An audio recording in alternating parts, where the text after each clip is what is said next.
Call a meeting to order. We don't have to rise to do the Pledge of Allegiance yet. Yep. So we will begin with 2.0, the oath of office for new board members. So for school board members, Matt and Polly, we welcome you. It is an honor that you were elected to guide the education of our community's children. As you recite the oath of office, you assume a tremendous responsibility as a director of our school district with the duties empowered by the Minnesota legislature.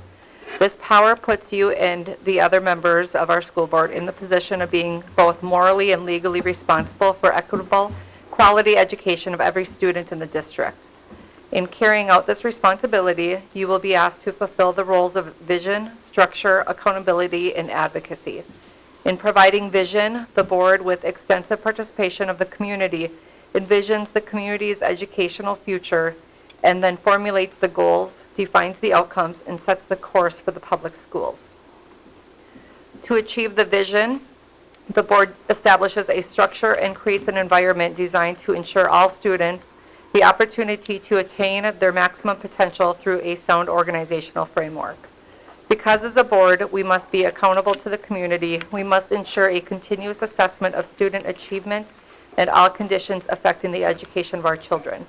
As board members, we serve as education's key advocate on behalf of students and our community schools to advance the vision of our schools. Furthermore, we must strive to work together with the superintendent and staff to lead the district toward fulfilling the vision we have created, fostering excellence for every student in the areas of academic skills and knowledge, citizenship, and personal development.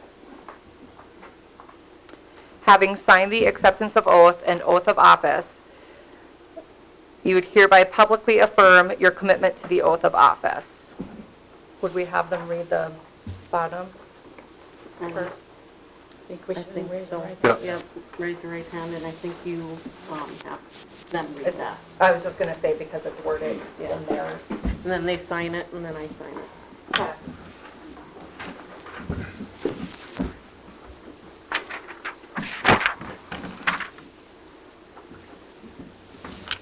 Go alphabetically. Do we say it together? No, Can they say it together? Yeah. Okay. Sure. You ready? Raise your hand. Yep, right down Having signed, at the very bottom. The two parts. I swear that I will support the Constitution of the United States and of this state, and that I will discharge faithfully the duties of the office of school board member of Independent School District number 2154 to the best of my judgment and ability. Can you sign both of those and date them? And then you'll be. Yep. And you're both left-handers. Do we have a majority on this board? No, I'm a left-hander, so. Are you? Yeah. I didn't even know. We'll never bump elbows while Say eating. 3-3.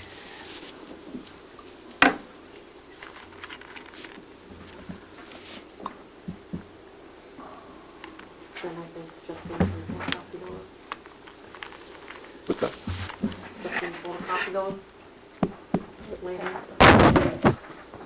Give them to them afterwards. All right, now 3.0. Please rise for the Pledge of Allegiance. I pledge allegiance to the flag of the United States of America and to the republic for which it stands, one nation, under God, indivisible, with liberty and justice for all.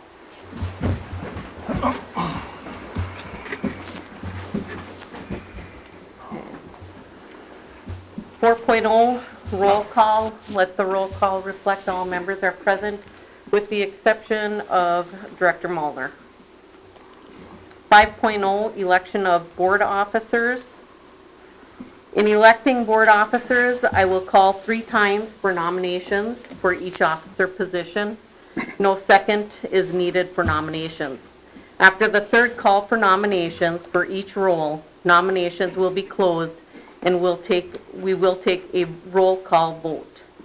When your name is called by Director Sather, please state the name of the nominated board members for whom you would like to cast your vote.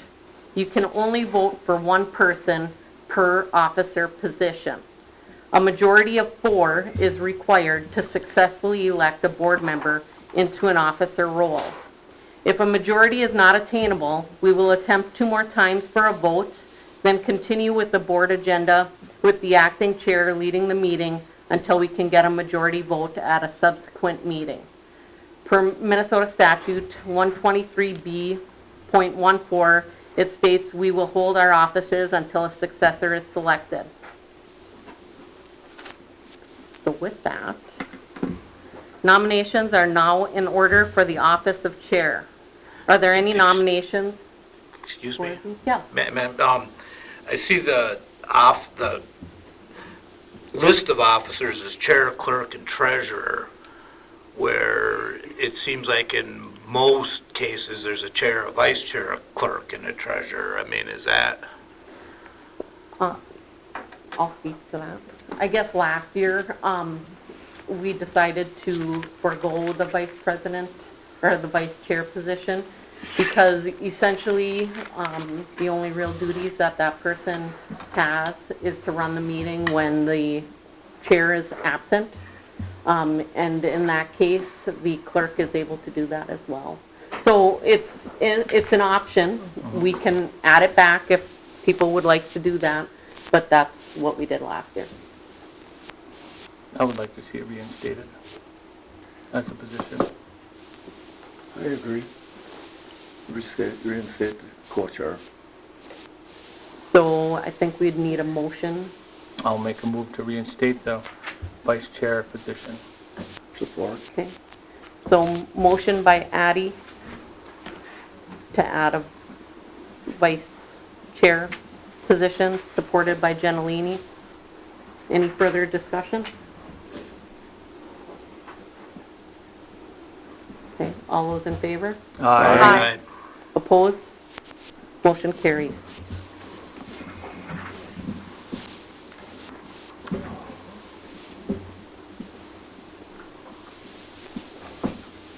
Okay. So, now that we have that taken care of, nominations are now in order for the office of chair. Are there any nominations for the office of chair? I would like to nominate Director Lotiger. Director Lotiger is nominated for the office of chair. Are there any other nominations for the office of chair? I will nominate myself. You won't have to, Bill, I'll nominate you. Okay. Okay. Bill is nominated for the office of chair. Are there any other nominations?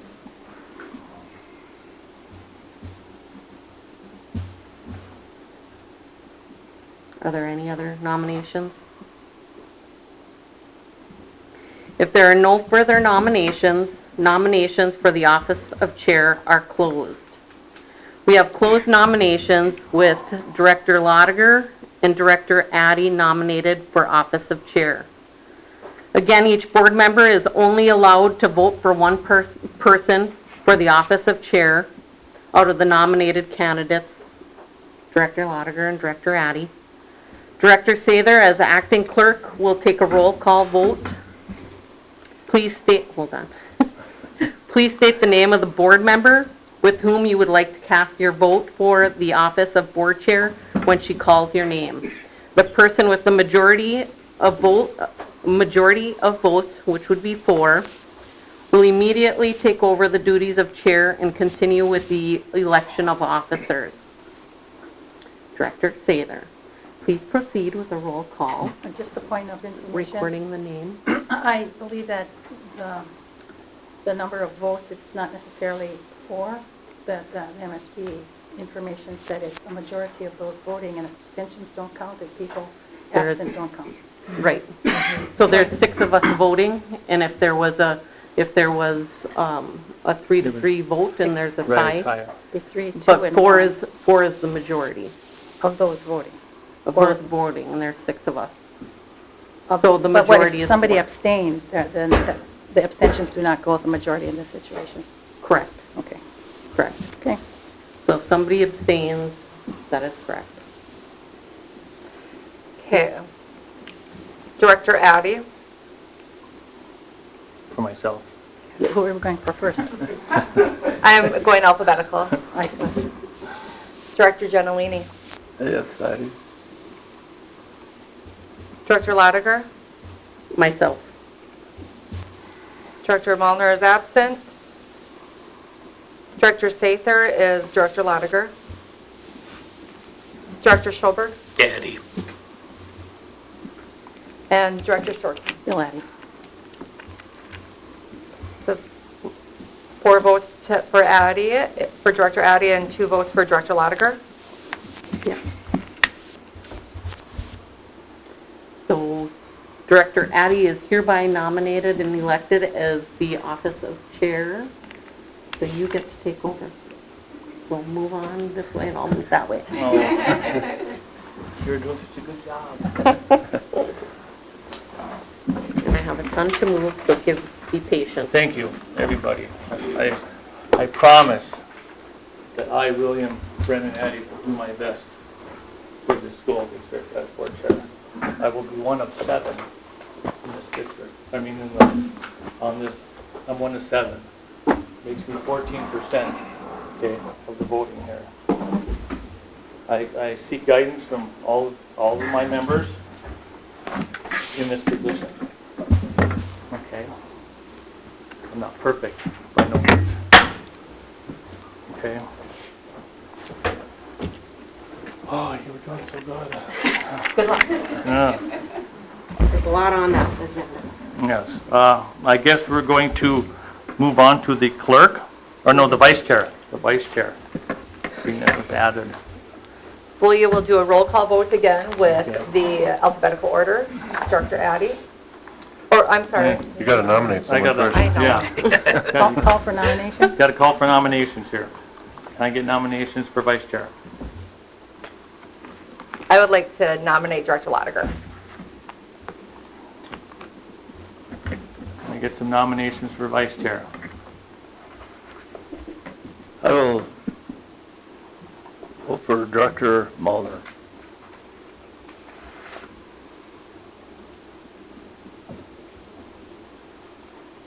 Okay, nominations? I How does nominate that gonna Director work? Mulner. Can I Yeah. say something about that? That, I don't know how that will work, because don't we either. have to declare a vacancy, and Right, then if you right. nominate that position as vice chair, then does the, I think Incoming you should person. probably be here to accept it Yeah, anyway. yeah. yeah. I don't know how that would work, where if he's not here to, yeah, we're gonna, yeah, okay. Paul, you got any insight on that? Brandy? I guess, I don't know. I mean, I don't think that, if he's not here to accept the nomination, I don't think that it should be done. As well as the fact that he is not going to be here for a lengthy period of time. And then we'd have to figure out if we decide tonight to declare the vacancy and fill that position, does that person who's newly elected then sit on the board and act as vice chair in his position? I Right. don't know if that is, I've never seen on any board that I've been on where, I mean, you have to be there to accept it, and a lot of Right. times people don't want these types of things. correct. Filling all the requirements from the Department of Defense, and he filled in all his campaign Correct. records accordingly. He should be seated, and He is seated. He is He seated. is seated. But the point is, it's going to be at least until the summer Yeah. before he returns. So if we're bringing back the vice chair, can I speak, by the way? Who? Now that I'm not the chair. Oh, no, go ahead. Okay. Go ahead. I said I want support. Okay. But being that, I'll get good at you someday. and I'll give you my cheat sheet too. Okay, thank you. But being that we're bringing back that vice chair role, if there's importance to it, I feel that person should be seated in here for that position. We know he wants to be on this board. We don't know that he Right. wants to be the vice chair. Right, yeah, he might be. Yeah. Just replace the chair and close the term. Okay, so we need nominations for vice chair. I'll nominate Polly for vice chair. Are we putting Director Mulliner down as a nomination then? Just choice. I guess I would probably not, that he's not here, he might not accept that position. You know, Well, can I withdraw my nomination of Director Mulliner? Then I'll withdraw it. okay. So Director Molnar's name has been withdrawn as the vice chair. So nominations again for vice chair? Okay, the nominations are closed. Do a roll call vote. Thank you. Okay, starting with Director Addy. Now Polly. Director Gentilini. Polly Sorkin? Director Lotiger. Myself. Director Mulliner is absent. Director Sather is Director Lotiger. And Director Schoberg. Director Lotiger. So it sounds like we have a tie. And Director Sorkin. Myself. Oh, That is a 3-3.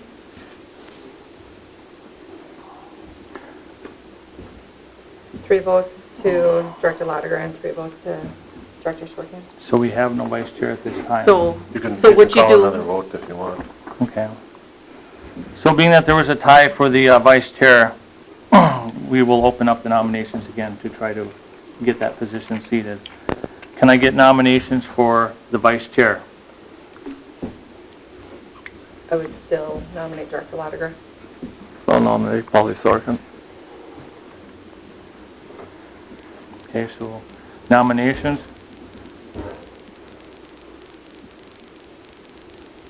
Nominations. Okay, so we have Director Sorkin and Director Lotiger as vice chair. For nominations. Can I get a roll call vote? Yes, you can. Going backwards, Director Sorkin. Myself. Director Schoberg. Director Lotiger. And Director Sather is Director Lotiger. Director Mulliner is absent. And Director Lotiger. myself. Director Gentilini. Director Sorkin? Director Addy. Lotiger.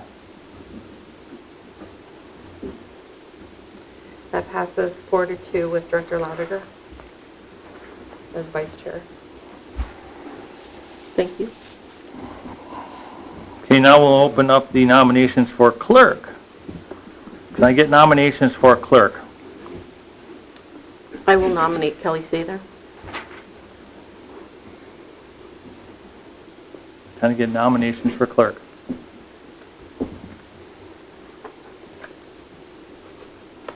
I will nominate Polly Sorkin.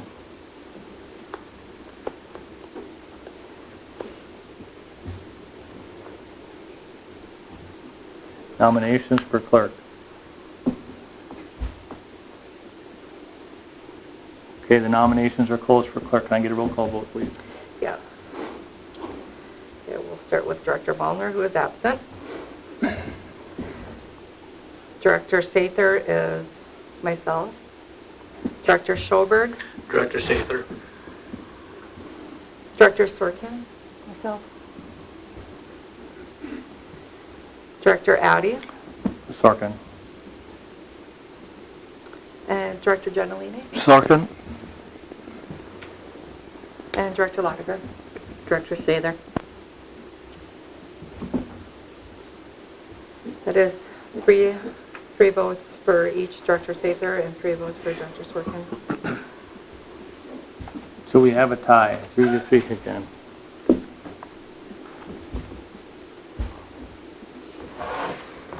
So we're gonna have to open this up to break the tie.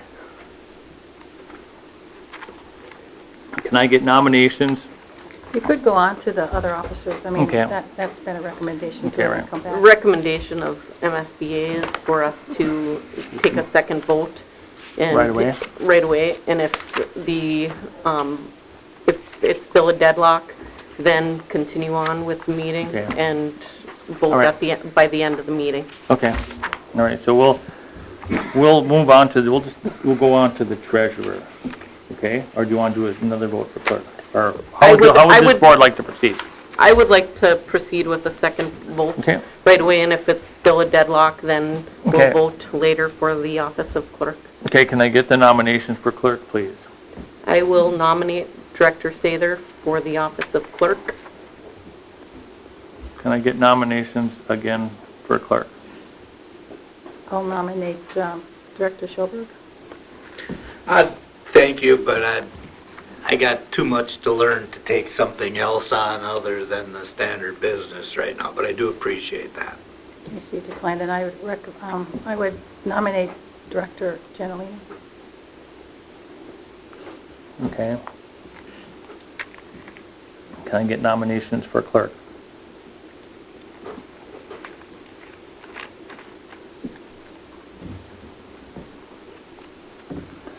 Okay, the nominations are closed for clerk.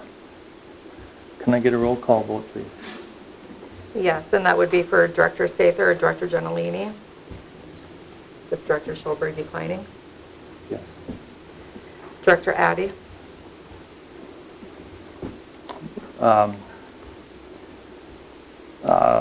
Sather. Director Gentilini, Myself.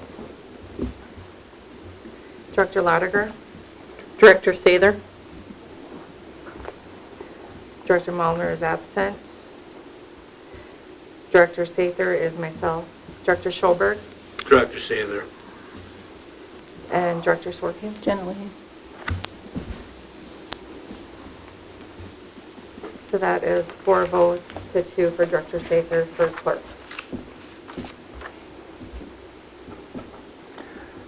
Now that we have a clerk, let's move on to treasurer. Last one, folks, last one.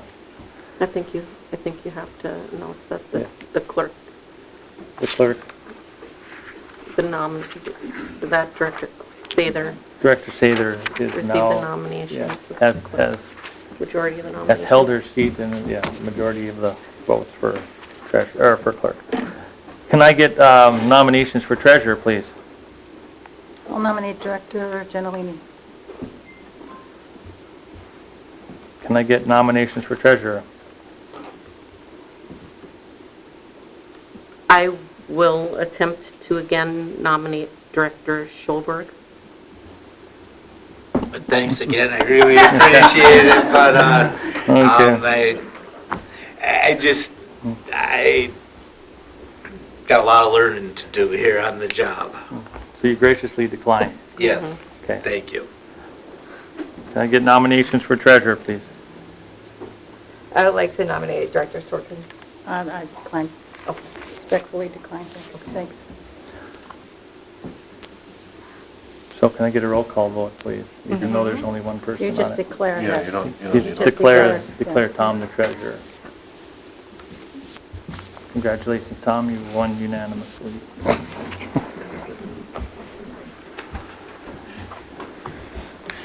Okay, 6.0, or 6.0 official, organizational business. We need to designate our official depositories, A, the Miners National Bank of Evans, and B, First National Bank of Gilbert. It's the way it's been for a while, I guess, Okay. if the board so chose to. Is there any discussion on,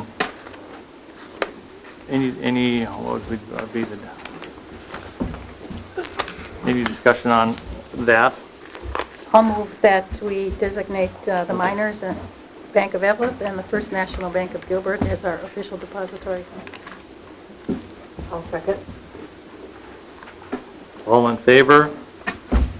No, any Aye. discussion? No, any There you go. discussion? Any I'll discussion on that? I'll support. Okay.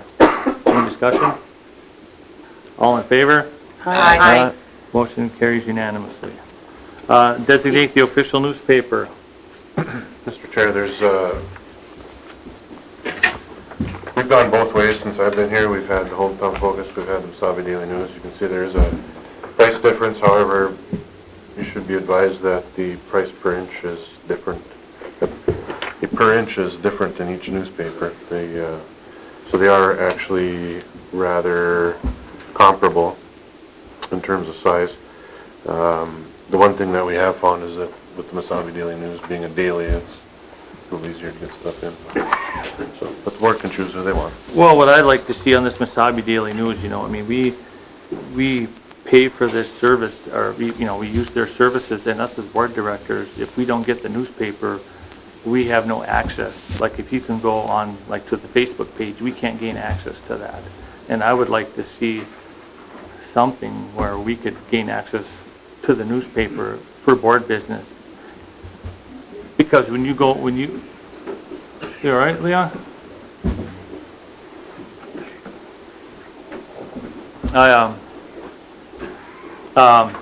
When the newspaper puts articles, somebody keep an eye on that guy. Is that all right? He just has a tickle. Okay. When the Mesabi Daily News has an article, and the MSBA picks up an article that's going on in our districts, if we go to the MSBA page and try to click on the news link, you know what I'm talking about, we can't read the article. Well, I'd ask you if you have a subscription. We have to have a subscription to the paper. I mean, I guess I would like to be able to utilize that somehow, to some degree, to be able to, I mean, I'll call and ask. yeah, to see what we can do. They give us free papers here for the kids. Yeah, I mean, we don't buy them. all right. We'll see. So, You need a motion for okay, someone to can I get pick one of them. okay. Can I get a motion to make it would be both of them, or No, you one? can pick one. Okay, just one. Which newspaper would this board like to see as our official newspaper? I would move that we use the Mesabi Daily News. I think it's more widely circulated, and as Superintendent Carey says, it's every day, and a lot of times if you're up against it as far as calling a special board meeting, I would think it's a lot more helpful to be able to get it out, so I'd make that motion. I will support.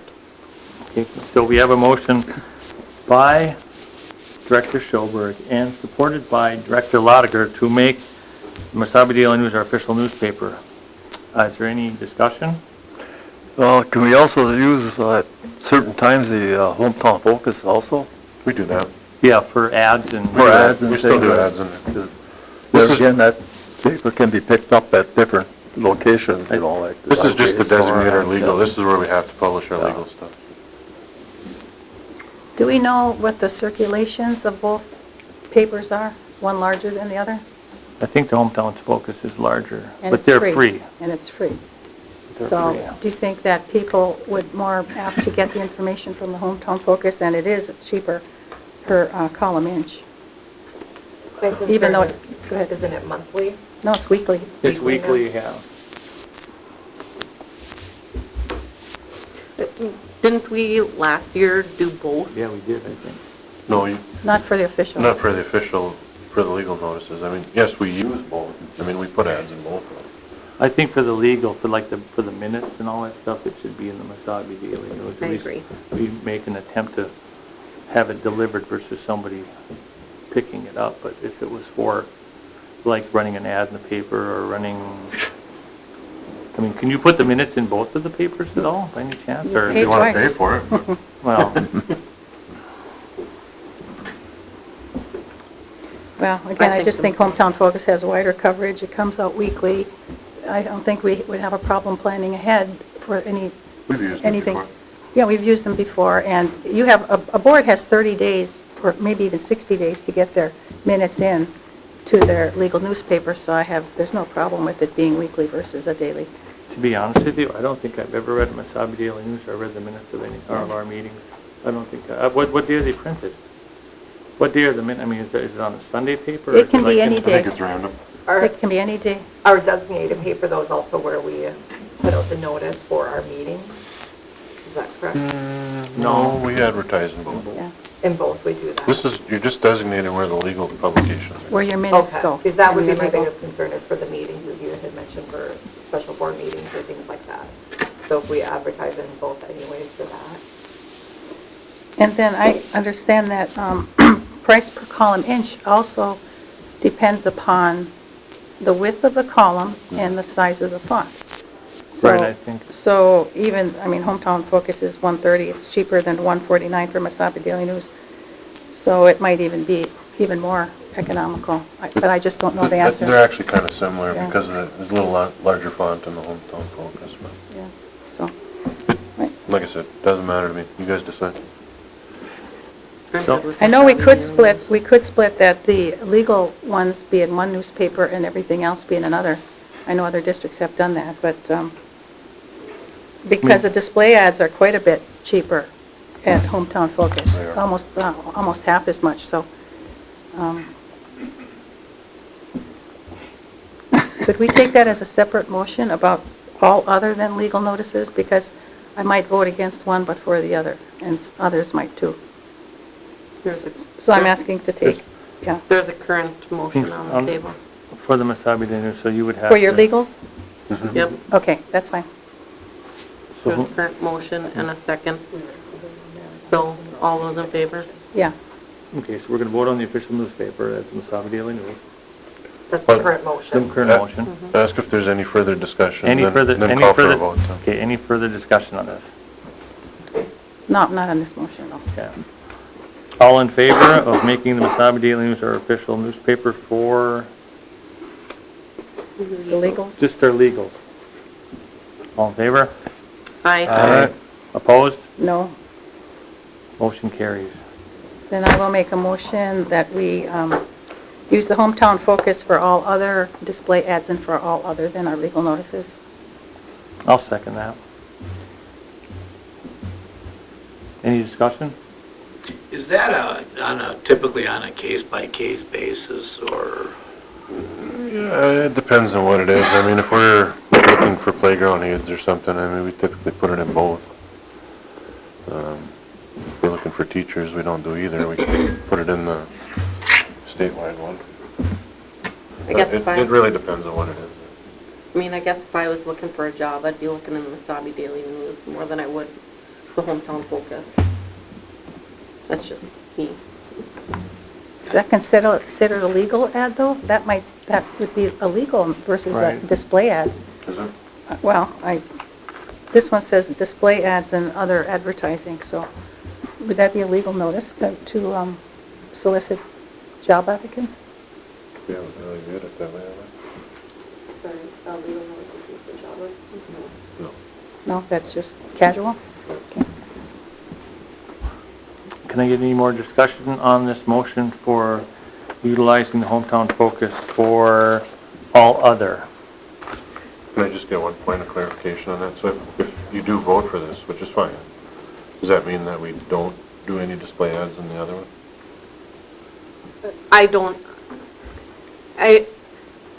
just think that the Mesabi Daily News would be the best place. Like, if we were to put out an ad about early childhood, I think that more people, I don't have the proof, I don't have the numbers, but I think more people would see it and look for it in the Mesabi Daily News. I guess that would be, I guess my concern is kind of, if all these other things we do often put into both sometimes, or depending on what it is, then why would we narrow ourselves to one? And have that as our only designated. So I need clarification on this. We're going to do all our minutes and all our legal ads in the Mesabi Daily News. And we would use the Hometown Focus for, what would we use it for? Well, it says display ads and Now, what all is- other, now, can you give me clarification on the display ad?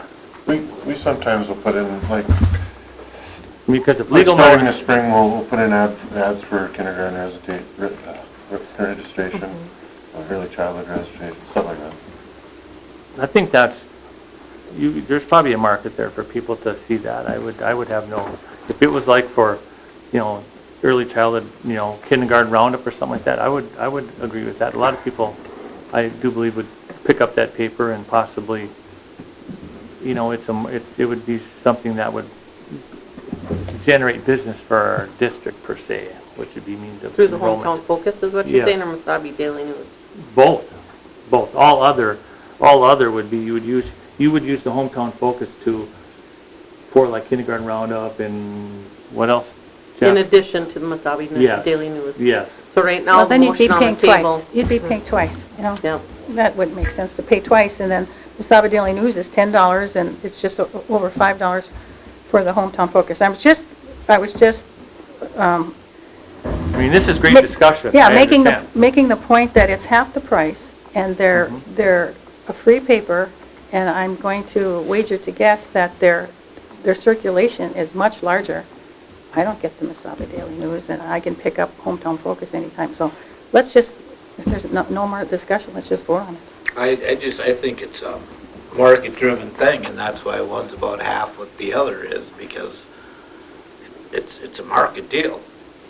I don't think they are necessarily being ultra-competitive trying to get our business. That's just what they charge for ads. I could be wrong, but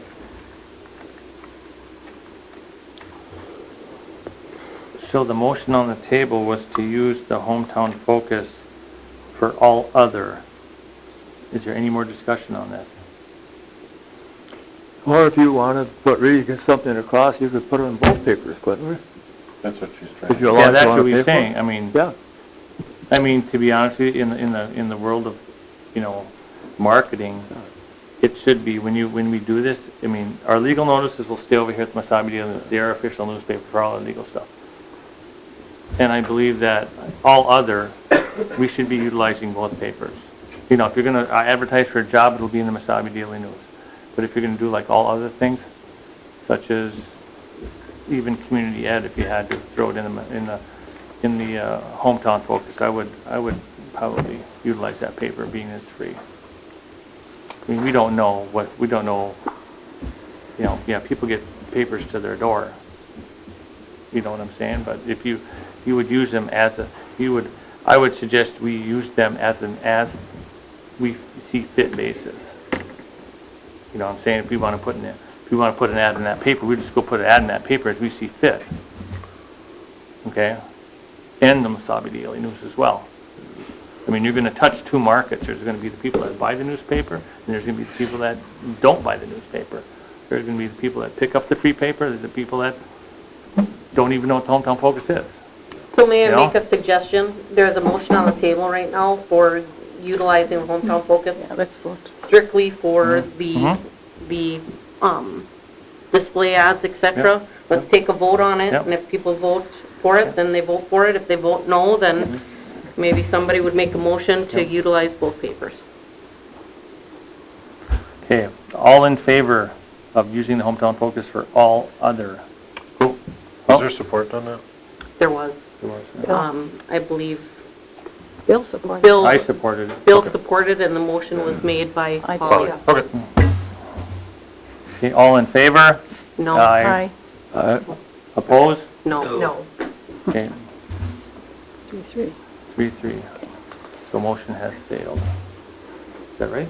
I would like to make a motion then to utilize both papers for any marketing of, or display ads for things such as early childhood education, just because we've had discussions about trying to market ourselves a little bit more, so I'd rather see it go in both papers than just one. All support.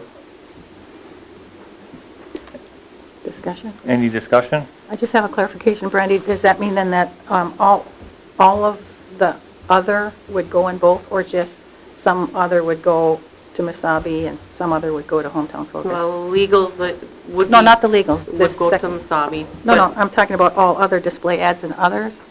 Would go You're to saying- both. We'll go to both. So we would pay twice Yes. if they're, okay, gotcha. What is our budget? I'm just asking. I We just don't- wondered if we you, don't yeah.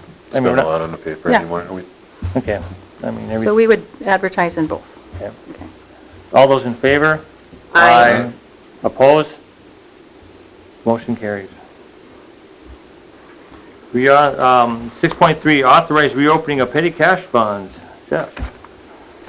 Yeah, these are amounts that have been there for as long as I've been here. They just, each office has a petty cash account for incidentals that may happen. If we have to buy a cake for a sports team or whatever, we don't use it a whole lot, but the board has to authorize that being there every year. I'll move. I'll support. Any discussion?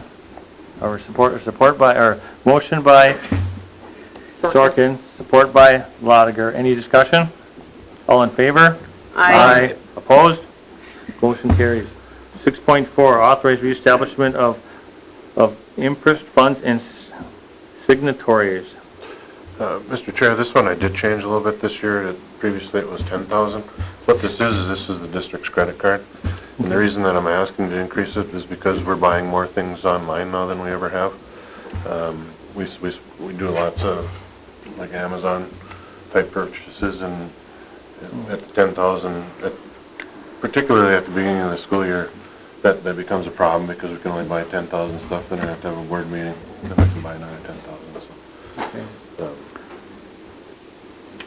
Can I get a motion to authorize the reestablishment of interest funds and signatories? I'll motion to authorize it. Motion by Sather, Second. second by Schoberg. All in favor? Aye. Opposed? Motion carries. 6.5, authorize reestablishment of investment accounts.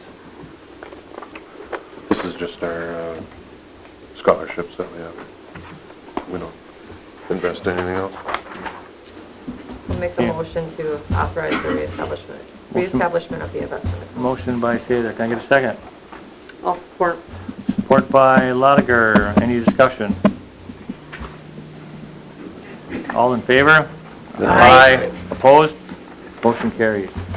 6.6, authorize Spencer Ani, Byron Marion, Janelle Delancic to set up and monitor electronic monthly wire transfers. Electronic wire transfers presented monthly in the treasurer's report.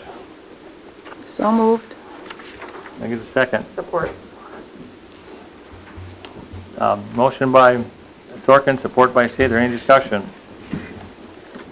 All in favor? Aye. Opposed? Motion carries unanimously.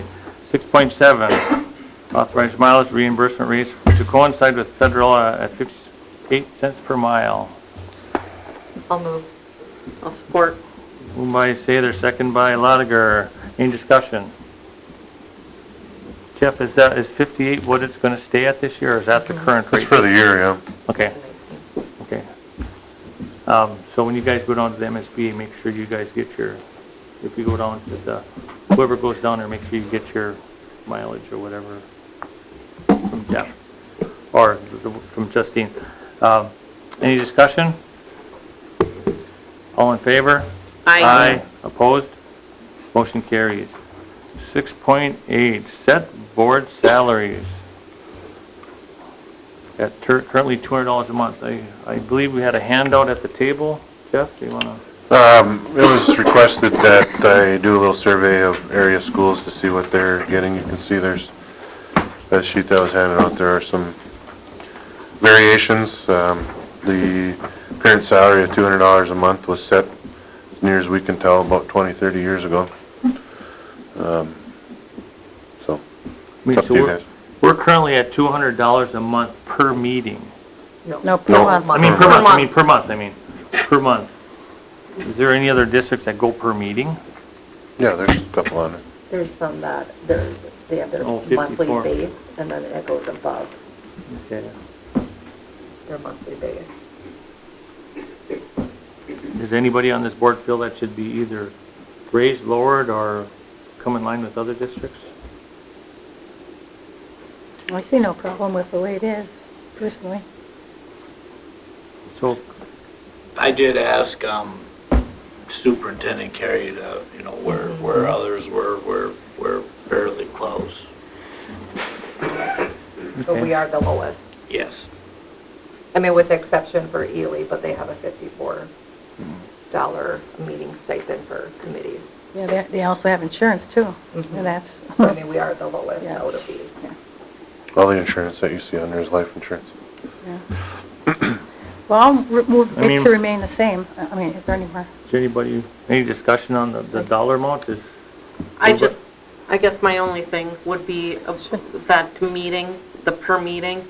I think if we're going to do anything with our stipend, I would rather see it be a set amount than a per meeting amount. Right. We, Per month amount. I think we're having discussion before a motion Yeah, and there's- second. Well, There's a motion on the table. So I move that it remain the same at $200 a month. thanks.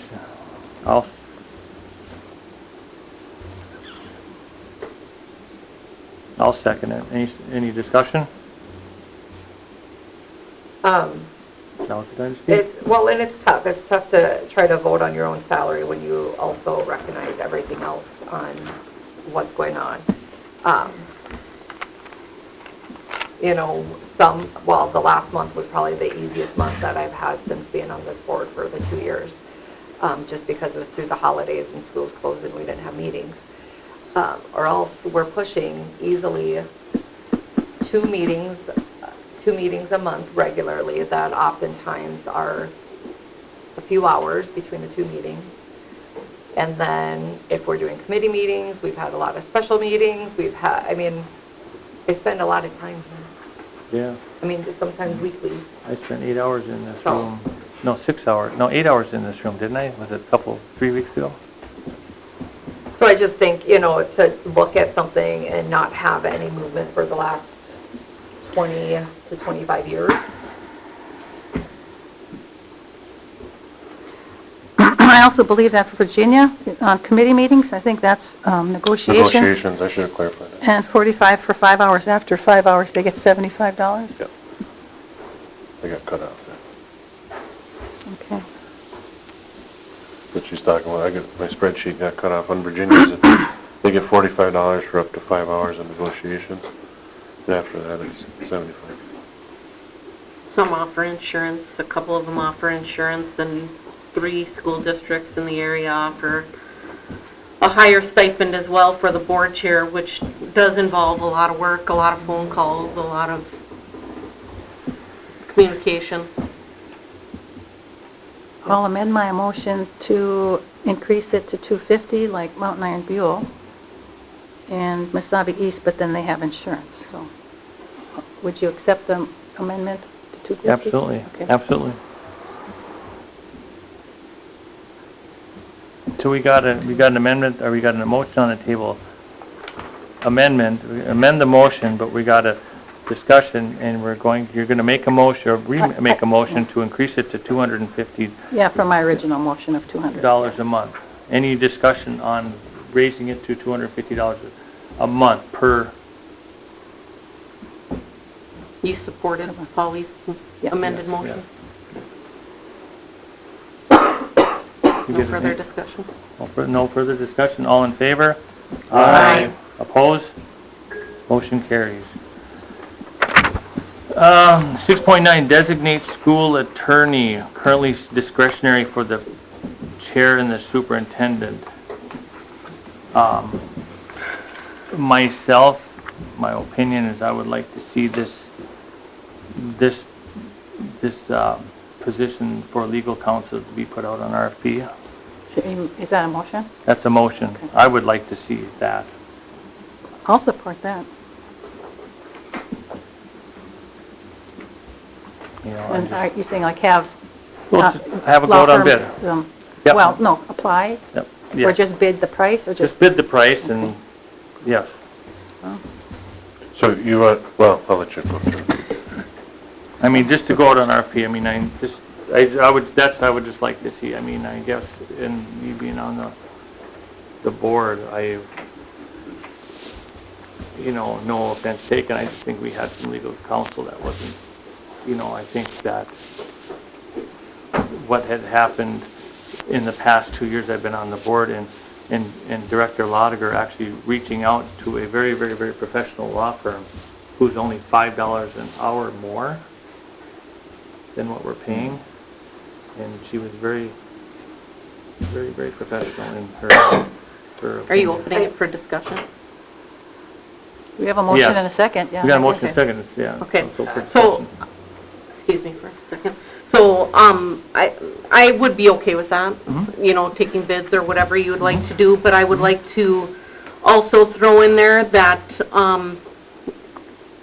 I think that there should be, it should be at the discretion of the chair and the superintendent. If you'd like to take bids, great. But what I would like to add is that there should only be certain people that are able to contact that attorney. Absolutely. And that should be the superintendent, yourself, the executive assistant, and the business manager. I don't think anybody else should be allowed to incur any debt or incur any fees for the school attorney other than those 4 people. And if somebody has a concern with how things are handled, that person contact the board chair or the superintendent to have them look into it. As the treasurer, I can just tell you that I did see the legal bills from the past year, and there were phone calls made by people that actually the district got charged for. Yeah. Okay. And then when that came my way, when the legal counsel called me, the district got charged, even though he called me. Any contact with an attorney is going to incur fees. Yes, absolutely. And we've already incurred Plenty. at least $9,000 just alone for the vacancy for Director Mueller. And when we're looking at whether or not we're going to spend an extra few dollars on the Hometown Focus and Mesabi Daily News, I just think that's important to note that those people should be the only ones authorized to contact the attorney. Yeah. How, if I could add, I mean, how has this been handled in the past? Most of the organizations that I've been involved with, I mean, you have your attorney, and your attorney is your attorney, and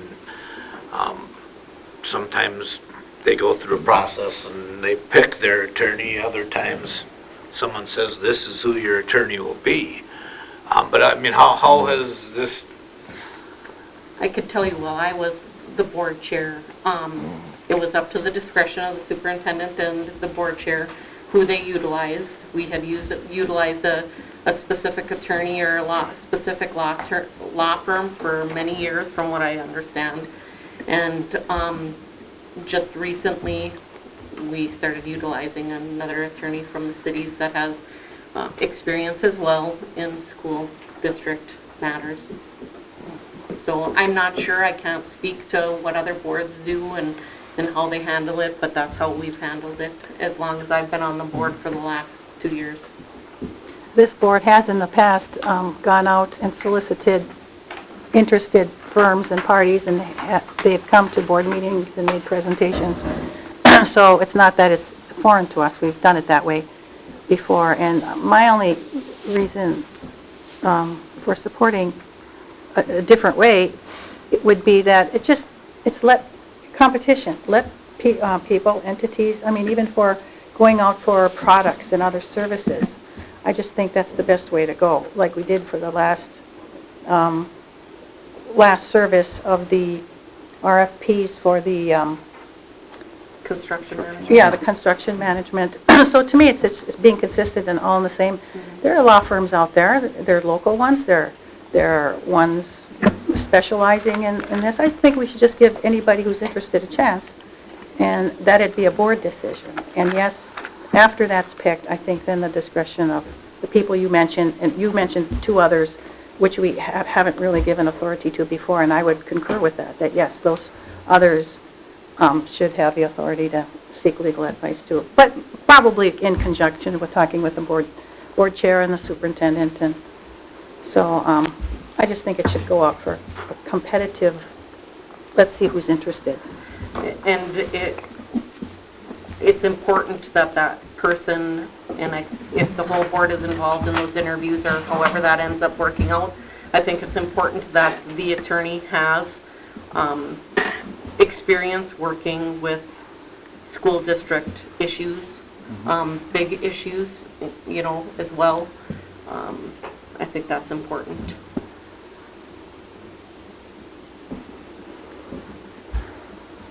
So there's Okay. a motion on the table for, A motion on the table for doing RFP for the school district attorney. All in favor? Aye. Aye. Opposed? Motion carries. 6:10. So wait, just for a second now, so RFP, who will come up with the criteria, or just, is it wide open, anybody who's interested in being a school attorney? I'll probably submit- draft one and bring it back on the 28th. You guys Okay. can Yeah. look at it. We can, Okay. then we can look, I would say, Jeff, I would say that, yeah, send that out, or draft it up, send it out, and then bring everything, all the interested parties back, and maybe we'll just hash out where we would, you know, experience and dollar amounts and whatever. Just to get the best deal. I'd just suggest, I mean, if we need advice in the interim before we've named someone, just to do it as we've been doing. Yeah. Yeah, we don't want to Yeah. put this off too long, yeah. Right. I would, if that's the case, continue to use the person that we have been using. Well, that'd be at the Yes, yeah. discretion of the, that'd be at the discretion Yeah, of the chair. Of the chair Right. and the Okay. superintendent. Okay, 6:10. Any other discussion, even though the motion is carried? It was voted on. We're done. Yeah, I know, it was, okay. 6:10, set school board meeting dates, currently second and fourth Mondays at 6 o'clock. Anybody? I would like to make a motion to continue the board meetings on the second and the fourth Monday of each month at 6 p.m., but I would like to have an addition to that, that if any regular meetings cannot be held due to inclement weather or unforeseen circumstances, we'll meet the next day at the same time, at the same location. Just because if there's something that needs to, if decisions need to be made, then we'll have that. We won't have to wait the 3 days to post. Right. So we would, So we put that in the calendar that is kept here at the superintendent's office. so the rain, basically the rain date would be the next day, basically. Right. Okay. So like if the pipe were to burst and there was no heat in here, something like that, then we'd meet the next day. So that would extend our regular meeting to the next day, and it wouldn't be a special meeting because it's not a regular meeting. It would be, It would be a regular, yeah, I've never seen that before, but it's a novel idea. a lot of other school districts Okay. have done it. Okay, now it makes sense. So We get in a bind sometimes, and sometimes they're legal, Mondays are legal holidays. if that's stated, then on Yeah. our school board meeting dates here at the superintendent's office, if it states that, then we can meet that next day and not have to post it because it's already been set, this process. So the motion on the table is to set the board meetings currently for the second and fourth Mondays with an addendum to that of having it the next day due to unforeseen circumstances due to Right. weather and blah, blah, blah. Yeah. I'll second. I'll move on There's that. been a second there, All right. I'll second. or somebody did. We already had a second. Did you have a Who did second, the second? Justine? Okay, so I made the motion, and Right. Bill, Go ahead. you supported? Yeah. Any discussion? I don't know if it should be part of the motion or not, but when we used to have meetings on Tuesdays, we get our board packet on Thursday. But now you have it on Mondays, but you still get your board packet on Thursdays. Would there be a problem of getting them a I day can put it early? on Monday if you want. No, I mean like a Wednesday. It just, the way the mail is now, the mail changed a couple of years, I mean, it all goes down to the cities now, so it caused that. I mean, if that's what you want, I mean, I would, I mean, it's just a thought because, the other thing that would be easier, I mean, if we, as we move down the list here, if we did it on board book, I could just send it to you too, but well, a lot of districts have board book, but some people still like paper copies, and I'm one of them. Can we print it though from board book? Well, you can, but that's a lot of paper for yourself for $250 a month. I mean, if you could move the day up one day. If- We we get on can, that day. it's fine. We I just mean, that take one day I some- called you, I didn't get my board packet till Saturday. Mm-hmm. You know, That I'm was like, okay, this is That was odd. because of George Bush. Was it? Yeah, you know, I got that one Oh, it was. on Monday. You got yours Monday? Yeah. Well, then the other thing is, Then we can hand deliver them. after a weekend and Monday, that's the only business day, if you have to make any contacts or anything, everything has to be, I mean, Monday's short notice until the meeting at 6 o'clock. So if you could at least have it a day early on the front end, I think that would help. So, we got a motion on the table to have our board meetings on the second and fourth Mondays at 6 o'clock with the addendum that if been due to inclement weather, we're going to move it to the next day of Tuesday, but also we got, Well, that can be that can be unspoken. okay, all right? That needs to be on the, that does need to be. When we get our stated, though. packets? Yeah, No, it doesn't. As far as the calendar, school board calendar? Is that where? Not our No, calendar. packets. He's asking for the Packets, packets a day early. That's just my problem. okay. You got that? Kelly, write that down. Okay. Justine's got it. Okay. Any more discussion on this? All in favor? Aye. Opposed? Motion carries.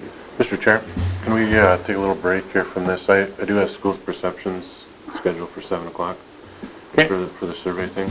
So then we're gonna So I gotta move, dial them up. so we're gonna move to, We're not actually, kind isn't it, ain't they on the agenda? of thinking we'd be at the The regular agenda. Regular agenda is right after. Yeah, that's fine. Yeah, go ahead. I'm gonna go get him a handout here. I'll be back in 5 seconds. Go ahead, Bill. All right, are we all set to go? Yep. All right, can everybody hear me okay? Is that loud enough? Yep. All right, my name is Bill Foster. I'm the president of School Perceptions. I'm going to take you through the survey results tonight. As you may recall, the survey was developed by really representatives from both districts. I think when the dust settled, we had 25 drafts. The survey went out in late December, early January. Typically not the best time to be surveying, but I know we're under a tight timeline, so that's when we did it. The survey deadline was January 4th, so people could take the survey either online or by paper. So as of really today, we just finished the report, we have 1,855 responses, or 851 came back by paper. That gave us a participation rate of 18%, which is really very good, especially given that we did it over the holidays, and a statistical margin of error plus or minus 2.3%. So sometimes people will say, well, is that good? And the answer is it's a very good response rate. And if we were to get another 500 surveys in, your margin of error would drop to plus or minus 1.8%. So I would wager that if another 500 surveys came in, we would see the surveys change by at most 1% in terms of responses. So that it kind of, statistically, it kind of locks in. And the data does tend to be very, very predictive. So the last referendum cycle in November, we had 48 questions on various ballots that went to vote. Of the 48, the survey predicted all 48 would be successful. In fact, all 48 were successful as predicted. So you should have, as a board, you should have confidence that this is not only a good response rate, but it's also predictive data. So who took the survey? We asked a couple of demographic questions, first one being age. So when I look at this slide, I always go to the far right. I want to make sure that our senior citizens are well represented in the data. So in our case, we had 30% of our respondents were senior citizens, which is actually, they're a bit overrepresented according to the 2010 census. But when it comes to voting, the seniors tend to vote, and younger folks tend not to vote as much. So this is actually a good overweighting when we look at the data. We had one question, in which district do you reside? And you could either be in Evelyn-Gilbert or Virginia or neither. A couple takeaways here is we do have 9% of our respondents who are neither. And you might ask, well, how do those folks take our survey? And the answer is primarily two ways. Either it's staff members who work in the district themselves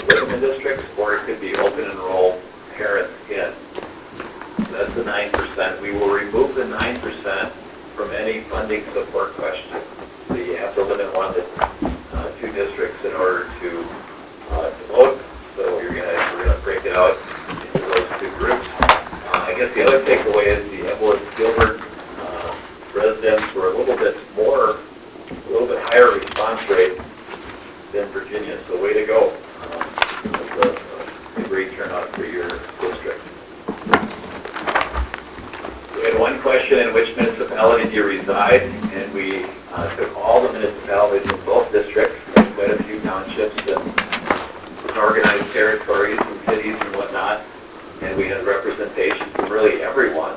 In some of these smaller cities down at the bottom, there's probably not too many people who live there, but we did have representation from all municipalities.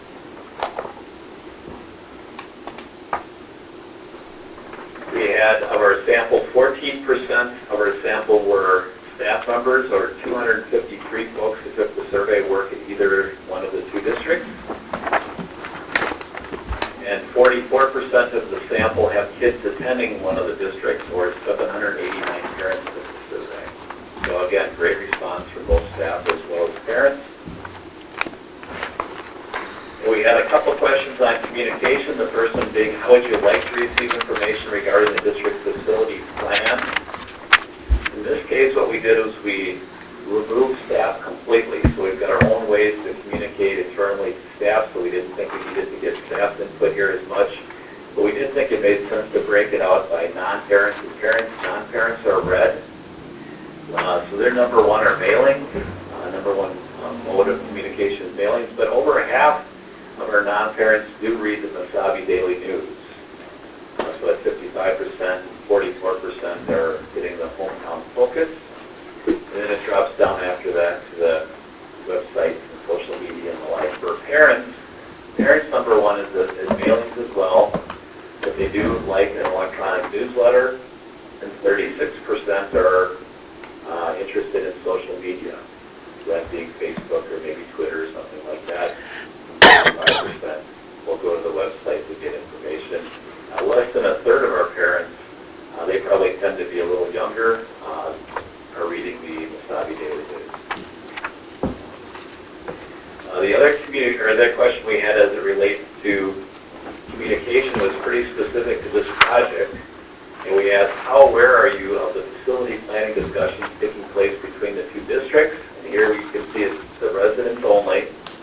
And then we broke it into not only all residents being blue, but we also broke it into staff is red, and parents are green, and the purple people, those are our non-parent, non-staff. So you can see a strong majority are either very aware or somewhat aware of what's been going on over the last couple of years as it relates to this potential project. So less than 10% are not very aware, and then we have some groups not at all aware, 15% are non-parent, non-staff. So then we get into the meat of the survey, which has to do with really the context of the background is the facility conditions. So when we put your report together, we did provide the background information that was in the survey, just so you can kind of reference back to, in case you're wondering what was in that survey.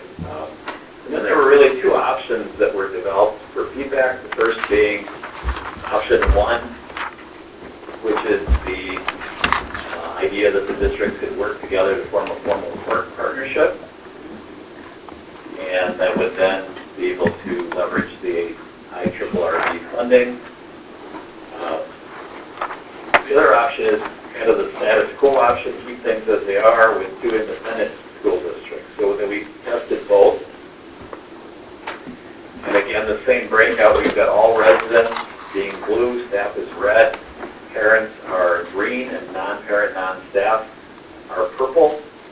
And by the way, when I look at data, I always put actually a little more weighting on the purple people, the non-parent, non-staff, because about 75% of your community work in the district and don't have kids in the district. So as a voting block, they literally have the most votes, the non-parent, non-staff. So they're kind of important to always keep an eye on what the purple people are doing. But you can see the takeaway from this slide is a strong majority of all subgroups support 77% of all residents, even stronger support, 88% of our staff, 78% of our parents, and 75% of our non-parent, non-staff, if you are adding these, agree and strongly agree together, support option 1. There is a group out there, and you probably have heard from them, who don't like this idea. And depending on which group you look at, it's probably around 15, 16% of parents and non-parent, non-staff who don't like the idea of bringing these two districts together to form this partnership.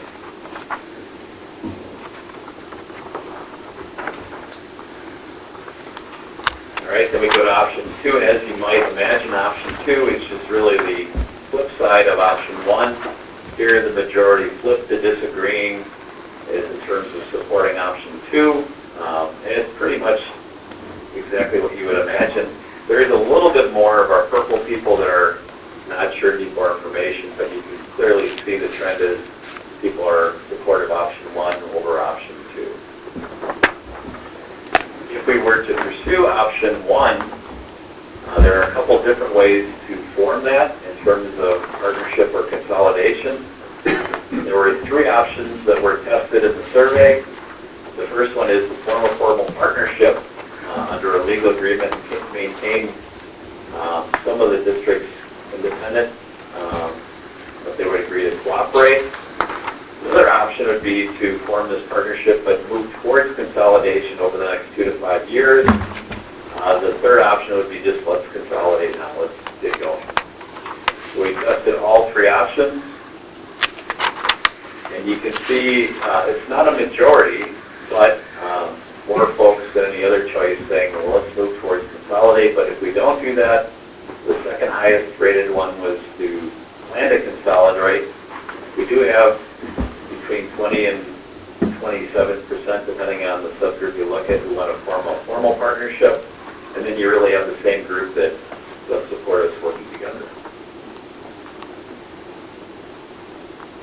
Then we go to the components of a potential project. We tested those variables. The first one being the high school career academy. Again, we put in the background information that was in the survey. We then asked the question, or I guess we made a statement that would support building a high school career academy, and same subgroups, staff, parents, non-parent, non-staff. And again, as you would imagine, if people are in for supporting the project, they'd probably be in support of the career academy, which they are in fact. And you still have the 15 to 18% of the more negative folks who are saying, oh, we don't want that. But generally speaking, the vast majority are saying, yeah, we like this career academy idea. And then if a career academy is built, the task force suggests locating the school at a neutral site between the 3 communities.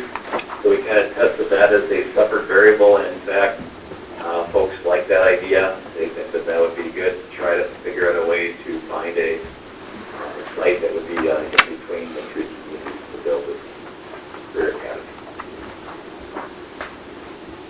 If one were to be built, there are 3 teachers that could be added to the career academy, one being the Performing Arts Center, one being outdoor athletic fields, and one being a swimming pool.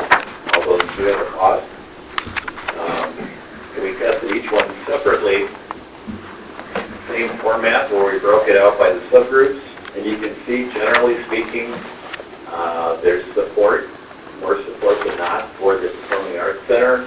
We do have 26% of our non-parent, non-staff who are disagreeing with that. We then go to the outdoor athletics. Here we've got 28% of our non-parent, non-staff who are not supporting that, but again, the majority that are. And the indoor swimming pool, that actually has a little more support, with only 21% of our non-parent, non-staff not supporting that. So another takeaway is that all 3 of these potential add-ons to a career academy, there is majority support for, if you look at combining these together. into the elementary schools. We went to Englewood and Gilbert Elementary first. And we had a couple of different questions. Here is the first one being, would you support keeping an elementary school on both Evelyn and Gilbert campuses? Now here what we did was we maintained the 4 items being all residents, staff, parents, and non-parent, non-staff. And we thought it would make sense to break the data out a little bit further. So we broke it out where blue is the Virginia residents, and the orange are your residents, the Gilbert residents. So here you can see there's a leaning towards the no. So no, we would, or would you support keeping school on both campuses? So generally, people are more no than yes here, and really across the board. Now the Virginia residents, they don't know as much. Their don't know popped up to almost a third, but they're not as intimate with your situation as, of course, your residents are. Your residents were only at 14% didn't know and leaning towards no or yes. Okay, and then if no, so this is only the people who said no, so this isn't anybody else. You had to say no to the first question, but if no, which school would you recommend closing?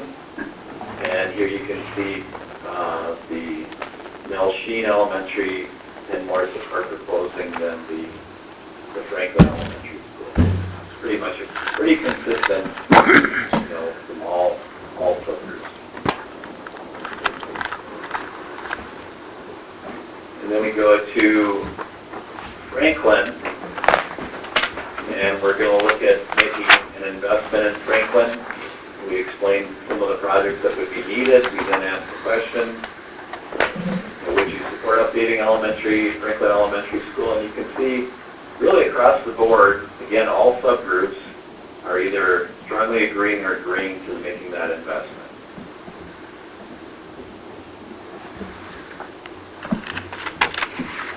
And then we go to Nell Sheen, really the same question. Here's kind of the background information.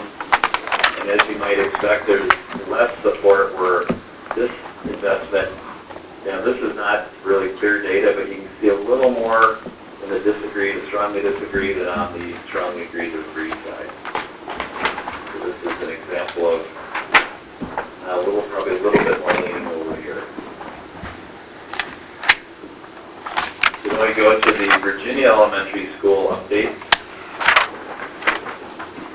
And we tested an investment at Roosevelt and kind of the items that would be done. We have the statement, I would support updating Roosevelt Elementary. Same subgroups, and as you can see, generally, across the board, people are either strongly agreeing with that statement. Probably,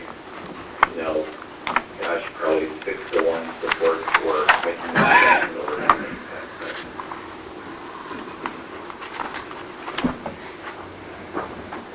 So in conclusion, I put together a couple summary slides. What did we learn? And I guess the first takeaway is a majority of all subgroups and 77% of all respondents support the districts working together to form a formal partnership to build a high school career academy at a neutral site between the 3 communities and update the elementary schools. So there's a clear majority want us to do that. And then, of course, if a high school career academy is built, there is also majority support for the 3 projects, the PAC, the outdoor athletics, and the pool. And the other thing we learned is related to the elementary, a greater number of respondents from each subgroup realized there is a need to only operate one elementary school in the Gilbert School District. And a majority of respondents support updating Franklin and Roosevelt. And of course, there's less support for updating Nell Sheen, which is consistent with the data we saw. So those those are kind of the summary slides. Now, I do want to say the one variable that is not in the survey, of course, is the cost. And at this point in the process, given I guess we don't know right now what the IRRB would contribute, and then what it would then translate into tax impact. So that's a very important variable, is cost, and ultimately what would it cost me. So that's not part of it, but removing that variable, I think we've got a pretty clear direction on how to proceed. So, questions? You know, there was one question that was not in the survey, and that was how much support would there be for the residents of the Evelyn, Gilbert, and Virginia school district support a K-6 on the same site as the academy. It was not on that. It was not on that survey. It wasn't asked to be on it, but that was one question that should have, that I felt, in my opinion, should have been on there. But that's just my opinion. I have a question, Bill. As far as how, and I know you'd mentioned that there were 25 drafts, and, I did attend, this is Matt Schoberg, I'm new to the board, but I did attend a joint meeting where the rough draft was gone over, and when I got my survey in the mail, frankly, I had to look at it twice. I didn't think I was looking at the same thing, but really the big things when I, kind of compared, and you hit on it, is that the information relating to costs kind of throughout the survey, and to do some sort of a sensitivity analysis to determine what the folks who would be asked to vote in a referendum, what their appetite may be as far as excess taxes. I'm just curious as to the thought process that went in taking all that out of the final survey. Bill, this is Jeff. I can tackle that one. A big part of it was at that very moment we were very unsure of the costs, and we're nervous about putting numbers on things that we weren't sure of, and because the thing is, once you put that number out there, that's what people fixate on, and we were feeling like the costs that we were looking at that time were pretty high, and couldn't agree on that, so we decided rather than to scare people with those costs now, we would wait until we had those refined a little later. It still needs to happen to find a price point, but we weren't comfortable enough with numbers.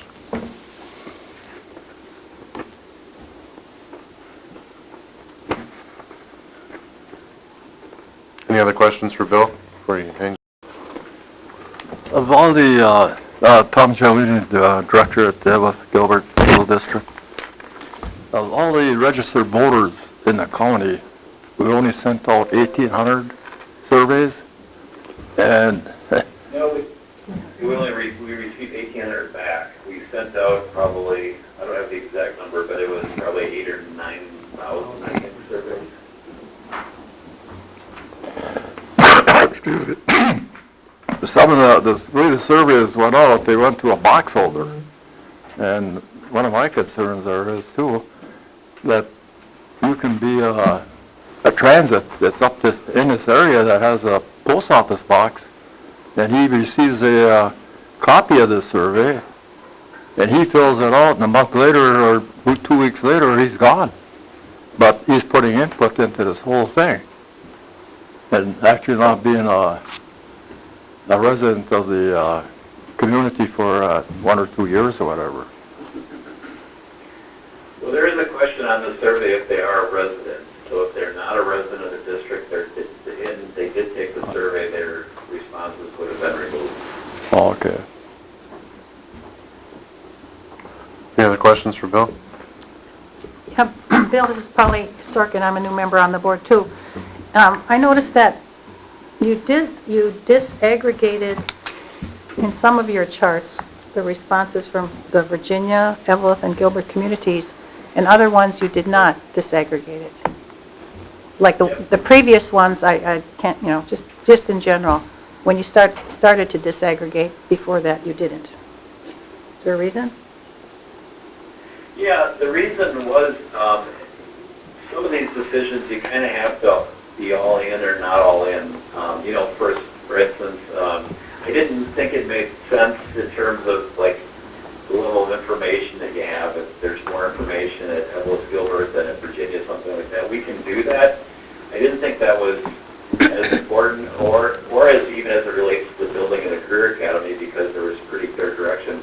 The reason I broke it out for your elementary schools is that's something that, you know, quite honestly, the Virginia folks probably don't know as much what's going on in your district, and you don't know as much as what's going on in the Virginia district as it relates to the elementaries. And the elementaries would still be servicing your district, however that's formatted. So I thought it made sense to break it out there. I didn't think it made as much sense to break it out. We certainly can, but I just didn't think it would be as useful, because at the end of the day, you know, in your case, you're the Evelyn Gilbert School Board, so you've got to make a decision that, you know, for your district. But some of these other things you really have to do as if you're going to do it, you got to do it as a combined district. So that's the way I presented the data. But I could certainly break it out if you'd like. Yeah, I think that would be helpful personally, because Okay. to throw some of these three communities into one pot as far as some of the supporting or not supporting things. I suspect, you know, it's just looking at the data that we'll see that, you know, where it's so strong already supporting the swimming pool when we break out the residents. We'll do that, though, and just take a look and see what it does. But I don't think it'll change the data much at all. No, but it would be interesting to know, like, especially of the options in the beginning of the different communities supporting the different options of, you know, staying separate, the academy, the consolidation, working toward consolidation, and all of those different options. Wavy. I'd be, Okay. yeah. And then, We'll get a little busy, but we'll do it. well, I mean, it's up to the rest of the board, but I mean, that was my feeling. Then I didn't see in there a question about the Virginia Technical School. I know in my head, on the left is the technical building, on the right is the Roosevelt, and in the middle are some educational facilities that were talked about just using the middle. Now, the survey asked about the Gilbert campus, the Franklin, and I don't know, the Evelyn campus. I guess I didn't see, or did I miss anything specific? That's where their Roosevelt is? No, I'm talking about Evelyn now. Oh. The Evelyn Senior High and the Evelyn Franklin School, and then there's the Virginia Roosevelt, there's the Virginia Technical Building, and then there's the facility in the middle. So you know, all of the buildings that we've discussed in the task forces, I didn't see specific questions about the support of continuing or not continuing those facilities.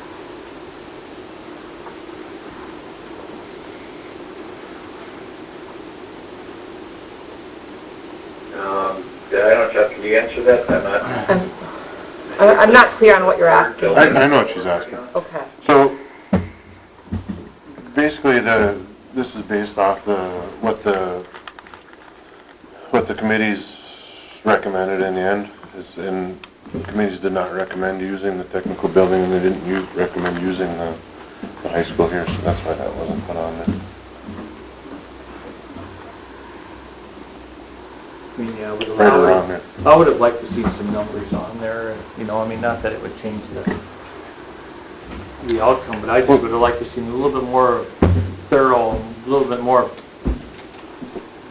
We don't necessarily have to be done here. Right. For our surveying, I mean, it's where we were at that moment in time, It was fast. It was faster. we're just trying to answer some basic questions here. There is nothing specific in here. I mean, we're gauging support as to whether or not we should plow on or put the brakes on, pretty much. I don't know about that. Me, in my opinion, I'm for this academy. No, I know, but it was just to gauge the public's interest, if they want to go on or put the brakes on. I'm sure there's lots more questions we need to ask them before we're done here. Bill, Polly Sorkin again. Were there any comments, handwritten comments on the surveys? There are handwritten comments, and we will do what we do is we call it a comment theme analysis. We have not done that yet. In fact, we just finished the report this afternoon. This is the report we're showing you right now. We will do it, and what we do is we read all the comments, and then we say what are the prevailing themes. But what I tell every school board we work with, and we've worked with over 500 school boards, is don't try to establish your plan and strategy going forward based on comment data. It will drive you crazy. If you'll read one comment that'll say, I think the Career Academy is the greatest thing in the world, and the next person will say, I don't think it's a good idea. And so you really need to use the quantitative reports to set your plans going forward, which is what we just went through tonight. And then, but the comments are still valuable. They're just much more subjective and hard to wrap your minds around. And that really, based on my experience, is more valuable to kind of inform your communication plan going forward. We have not done that yet. We will do that. And we'll probably have that done, I would say, by the end of this week, and we'll provide that. We just don't have that for tonight. Were there a lot of comments or not very many? Not as many as sometimes. They're pretty straightforward. But not I don't have a specific count, but not as many as with other surveys we do that are, for whatever reason, maybe with over the holidays, people forget, but didn't take as much time there. But there are comments, certainly. Any other questions? Thanks a lot, Bill. All right, Jeff, I will send this over to you so you have access to it. And then the other thing we're going to do for you is we'll do a little video of basically what I went through tonight that you can post on your website. So if somebody wasn't able to come tonight, wants to hear it, we'll provide that for you guys as well. Thanks a lot. Talk to you soon. All right. Okay, thanks, Jeff. Thank you.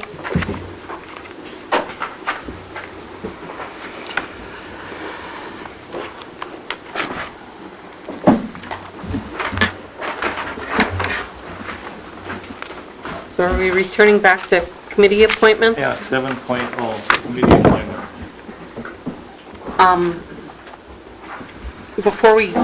Before we do that, I just want to throw something out there for committee appointments.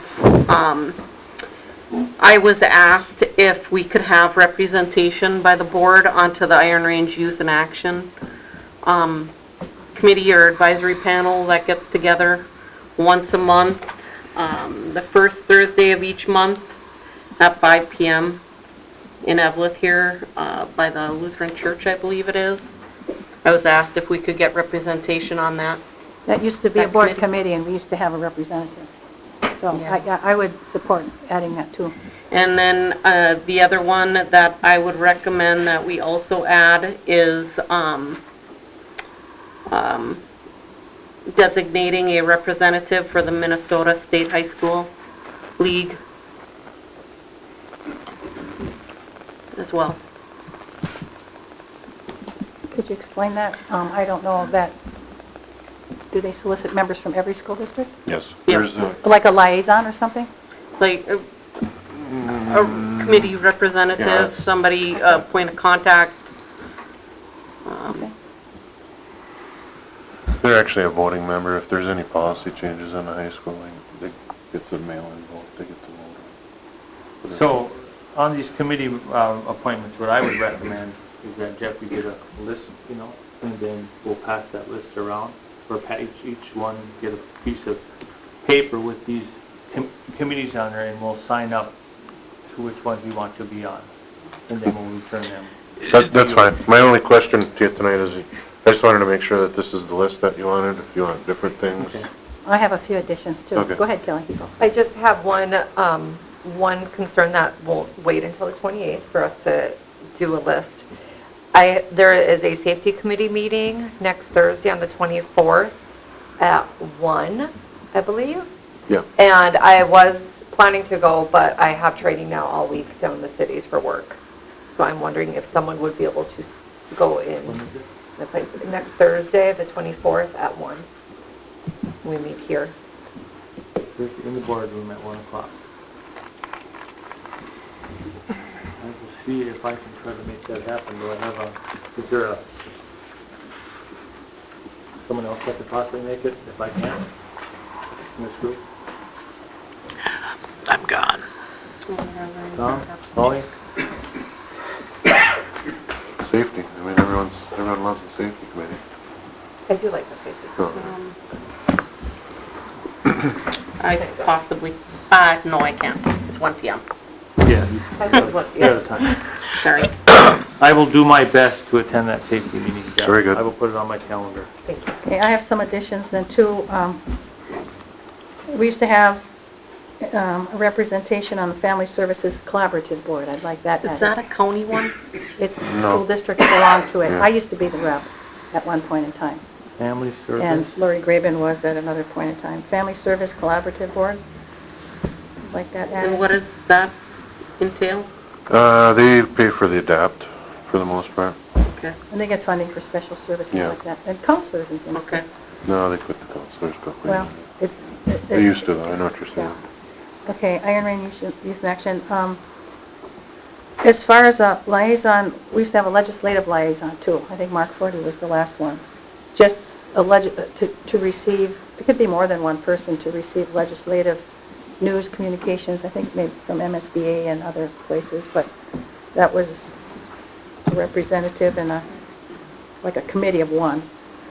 So I suggest that. Community ed, we've always had a community ed committee, and actually by statute, the board should have a community ed advisory committee, and some of the representatives on that committee in legislation are public officials, and we had school board members on that committee too, community ed advisory board. And I don't know if this is a committee, but with a joint rec and Channel 12, our school district gets 2 representatives to the joint rec. And previously, we would have other people besides board members be a representative. But I think in the past years, Mark Forty was a board member as one representative on that board, and then we had a community member. Game plan was to put JoJo Scott as a member, Okay. We would but have we to- can certainly have a board member too. Okay, so if we get 2, whatever the board decides, I'm just wanting to throw that on as another committee. And Channel 12, the district gets 2 representatives too, and at the present time, I'm one of those. So I don't know if you consider that a committee, just like the joint rec. And What we've been doing on some of these is when, and I'm not right or wrong, just saying what has happened is when, like say you were to resign from the I'm from cable the board- city, not from the, I'm a But city rep, yeah. Let's say you were. Yeah, school rep. If you resign from it, we would post that and look for somebody else. Like I think, did you just resign, Tom? From the city or the school? Or what, Melissa? You resigned Were from you the the- Channel 12? Did you resign from Channel 12 board? Did you resign from Channel 12 board? Yeah, because there was just too many meetings coming in there. Yeah. And I resigned from that board, and they reappointed another Oh, they did, okay. bullet replacement. Wouldn't that, our 2 that we've had from the district are Tom and Jason. And if one of those were to leave, I mean, traditionally we've just posted for it. Okay.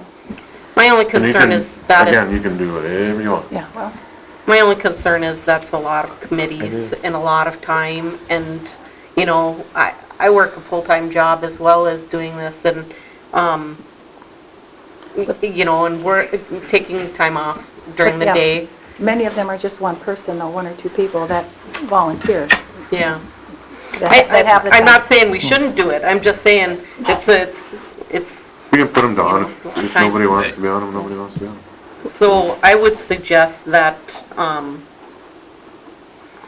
we go home, take a look at all of these different committee potential appointments, and, email Jeff. Or just have Jeff shoot us a list and I'll print it off and then I'll just sign up or whatever, or however. Did you have any other ones that you wanted to have? Just one that maybe at the future date, we could talk about establishing and then having a labor management committee and a rep, or a committee like that, or a couple, depending upon, it might even depend upon any bylaws or of a group like that. Maybe, We've talked about that Yeah. as being like part of the personnel. Okay. It could be a sub too, but those are the ones I have in mind. too. maybe we should set up a work study on these committees, because I wouldn't know exactly what is involved in, being on the Channel 12 Right. That's board, fine. and, We can do that. I think maybe we should have a We'll do work it before study, the and then 20th. we can sign up then at that work study for the different ones that we're interested in. So whatever piques our interest now, we'll get information about at the work session, and then go from there. That's fine. Yeah, we'll do it on the 20th. Are these standing committees, are there certain numbers of people on? We haven't had, other than negotiation committee and athletic committee, maybe, and safety, we've been just doing committee of the whole, or study sessions, whatever you want to call them, so that everybody's here. We haven't had necessarily committee. I mean, I guess what I would do, Jeff, is I would send us a list Right. of the recommended people per board. Okay, in other words, per committee. In other words, athletic committee, one, or, the recommended, Okay, preferred and recommended people on it, okay? That's what I would do. Then we can just sign up, and then we can come back at a study session, and we can look at this, and we can talk about all these things and basically what they do. I just know that there was an athletic committee meeting today at 3 o'clock, and I was already gone to work, and the email went out at 9:25, and I told JoJo that I would be at that meeting. But, because it was canceled last time, because everybody was sick. oh yeah. So, but it was a I short don't know about notice. either. I would have attended had I known a little bit, like a day or two, but that's All fine. right, I'll do that. Then at that study session, excuse me, at that study session, would you expect to discuss whether we want committee of the whole again, or a certain number? Okay, I would that's say for yes. that time, good. So 7.0, We'll work on Where'd it. you- Go I ahead. need a motion no or action. anything. Okay. So let's get rocking into Yeah. the regular meeting. Okay, so the suggested agenda in the regular meeting, we did the call to order, everybody's Well, present. you gotta, We have to you gotta do it call all this over one in again. order. This is a new Yeah. meeting. Okay, we'll call our regular meeting to order. Gavel. Okay? We've already said the, We did the Okay. pledge. We're good. okay. We gonna get it? Hit it. Call Okay, regular we'll call the meeting. regular meeting to order. Okay, we've already stated the Pledge of Allegiance. Okay, roll call state that everybody's here except for Director Molnar. 4.0 student representation. She's been waiting Very patiently. patient. She's been waiting patiently. Represent, all right. Hello. Double extra credit. Last week we finally came back from our wonderful winter break. We had snow week last week where we didn't do as many activities because we're going to be having a lot more coming with the next few weeks. We plan on having a winter carnival. Our student council is trying to set that up right now. So on Monday we had a school-wide Kahoot, which was really fun. It had questions about the school building and it went over all topics. And Rachel Woods won with the most points. It was crazy. Then we had coronation where Haley Rucker and Dawson Varda were our king and queen. And it was wonderful. We had that in the auditorium. And that was our snow week. Close Up is going to be going to DC soon. We are going to be leaving the 19th of March, I believe. I could be wrong. But this Sunday, we are having a pancake feed at St. Joseph's Church in Gilbert. It starts at 11 o'clock, and they have tickets at the door for $5. We're going to have pancakes, sausages, and it's just going to be a good time, because everyone likes pancakes. End of the quarter ends this Thursday, and everyone's really excited to just go into the second semester, and all the seniors are excited that we're almost done. So we're all really excited. For the One Act is having a preview of plays here this Saturday. I believe that starts at 10 o'clock. We are going to be presenting 4 shows, including ours. Cherry, Black Duck, and Masabi East will be there, and they will be able to show us our shows, and then they will be critiqued on what they can be doing better.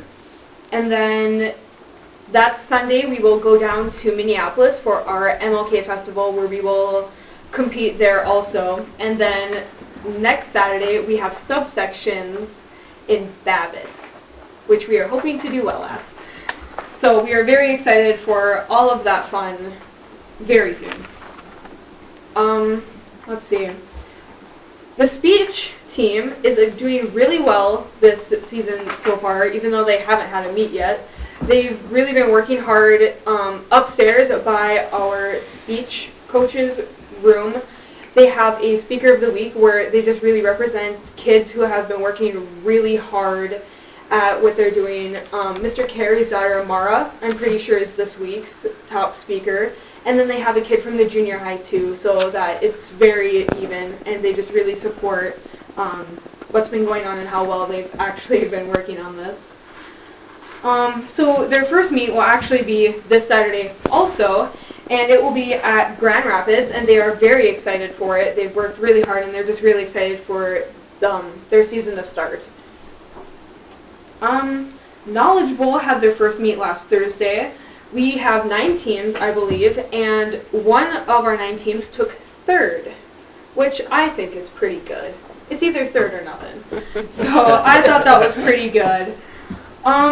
And then really for our sports this week, we have girls basketball tonight. That was versus Deer River. Tuesday we have a boys swim meet at home. Hockey boys will have a game against International Falls in Hoyt Lakes. Girls hockey will be playing against Silver Bay at Silver Bay. Thursday, boys basketball versus Two Harbors here at home. And girls basketball is at Proctor. Friday, boys basketball will be playing against Proctor at home. And then Sunday, the boys basketball team has a tournament at Virginia. And boys swimming has a tournament at Grand Rapids. Thank you. Thank you. Thank you. Very good report.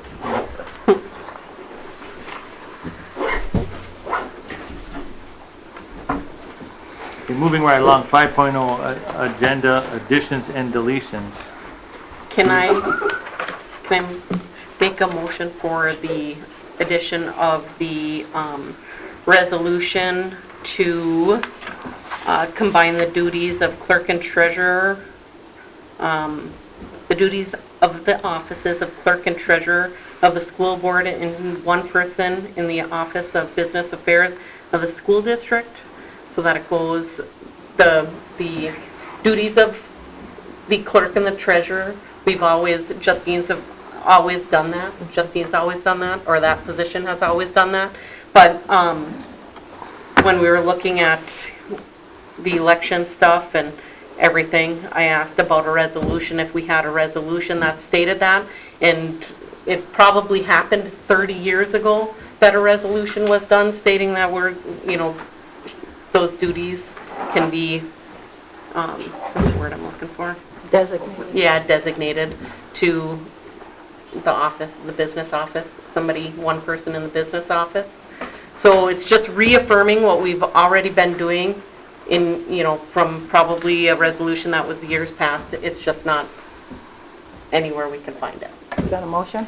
So the motion is to add a resolution to designate duties of the offices of clerk and treasurer of the school board to the position of the executive assistant in collaboration with the board clerk and treasurer. I'd support that, but do you mean with the payroll clerk too, or any of the others that do that? My understanding was it has to be Clerk, treasurer. one person in the business office. I mean, do you know differently? If you know think- differently, but my understanding was it Doesn't has matter. to be one person in the Yeah, in the office, and I believe that's. yeah. I think that's the case now, anyways. It doesn't matter. Is that in her job description too, or are we giving her additional duties? Is it? No, the board support stuff and the election stuff and everything is in my. During your duties. Yeah. So, okay, I think we should be careful about that. Okay, I'd support that. Yep. We have to vote on that. So we have a motion on the table we have a motion on the table to add to the agenda the combining of the clerk and the treasurer. It would be, Mr. Chair, that would be under new business 12.10. Okay. 12.10. Okay.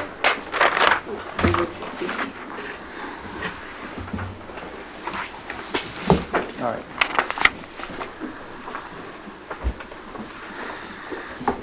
I just want to make sure that everything is, Need a vote. you know, So I'm going to need a motion to add to the agenda 12.10. You got that? Huh? You got that? There's a motion and a second. Okay, any more discussion? All in favor? I, Opposed? Motion carries. I have an addition to the agenda. School boards are supposed to designate a responsible authority for purposes of Data Practices Act and open meeting law. And like, it's typically the superintendent. If by default the board doesn't, the superintendent is the responsible authority. So I'd just like to make it official because that's what we're supposed to do. Each reorganizational. so your motion is what? To designate Superintendent Carey as the responsible authority pursuant to Open Meeting Data Practices Act, and information that people request and things like that. I will support. Any discussion on that? That would be under 1211 then. 12. So we're still amending the Yeah. agenda. Yes. Yep.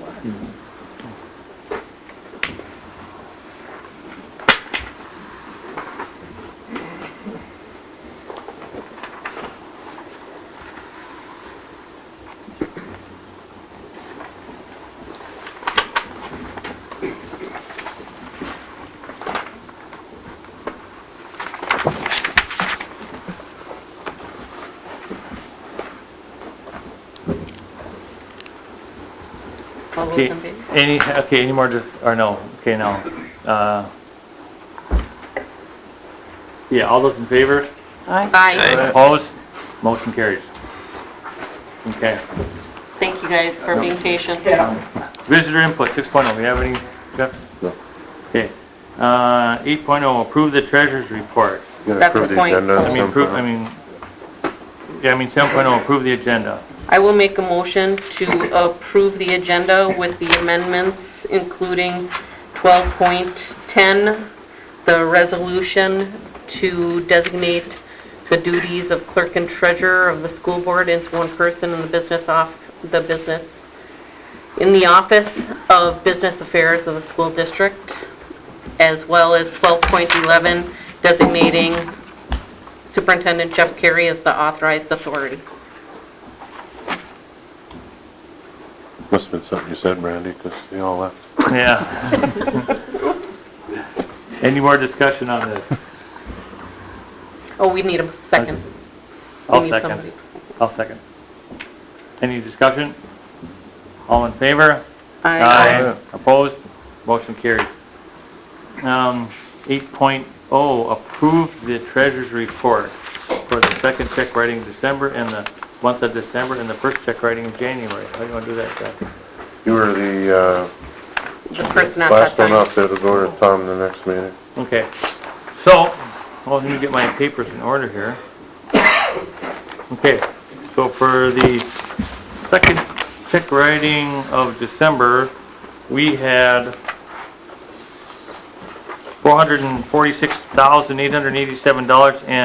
$446,887.88. Okay, and for the month of December, we had receipts of $885,466.38, disbursements of $562,459.39, payroll at $675,725.28.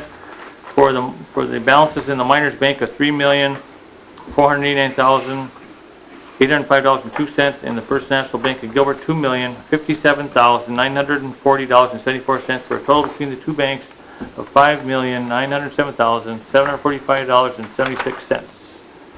And for the first check writing of January, we had disbursements of $265,533.90, and that's it. Can I get a motion to approve the treasury report? I'll make a motion to approve. I'll second. Any discussion? Yes, Jeff, I do have some discussion on the treasurer's report in regards to the work done, check number 3720, or not 3727, it would be check number 368385, payment to JK Mechanical. Our bids came in on that job, if I remember I correctly. hear you there. Okay, they had a bid.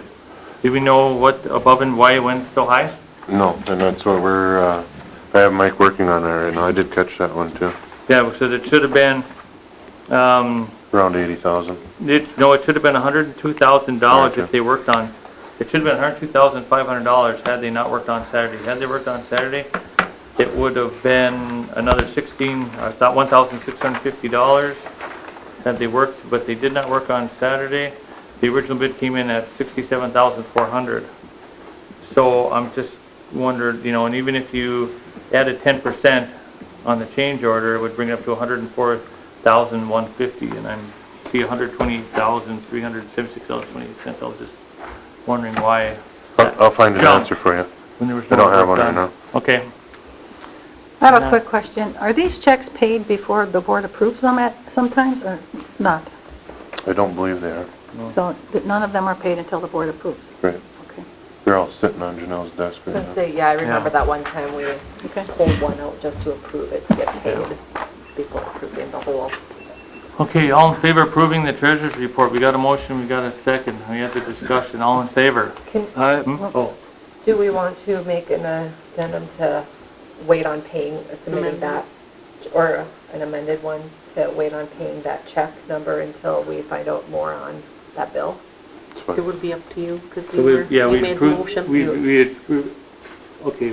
Oh, I guess- did make the motion. You made the didn't I? motion, I was so thinking if you I want supported. to amend it. We're not then gonna send it out until I find that answer Okay, anyway, so. so we can approve the treasurer's report except for the payment of, All the- what was the check? Just except for that one, huh? All for the except of check number, So Kelly can make an 368385. amendment to her motion if she'd like. 368385. So then if we amend it as is with the removal of the check, then that's not going to get paid at the earliest until the 28th, Right, correct? for Tracy. I mean, that is a substantial difference. That's It is. that's $20,000 difference. I had the same reaction when I saw it. Well, and that's why I'm just, yes, that would be my motion with the amendment of pulling that out until we get clarification of the bill. Would you support that, Bill? I'll support Yes, that. Bill supported. I would support it. Okay. No, I just covered for my paper. All in favor? All right. Any Aye. other discussion? Okay, all in favor? Aye. All right. Opposed? Motion Motion carries. carries.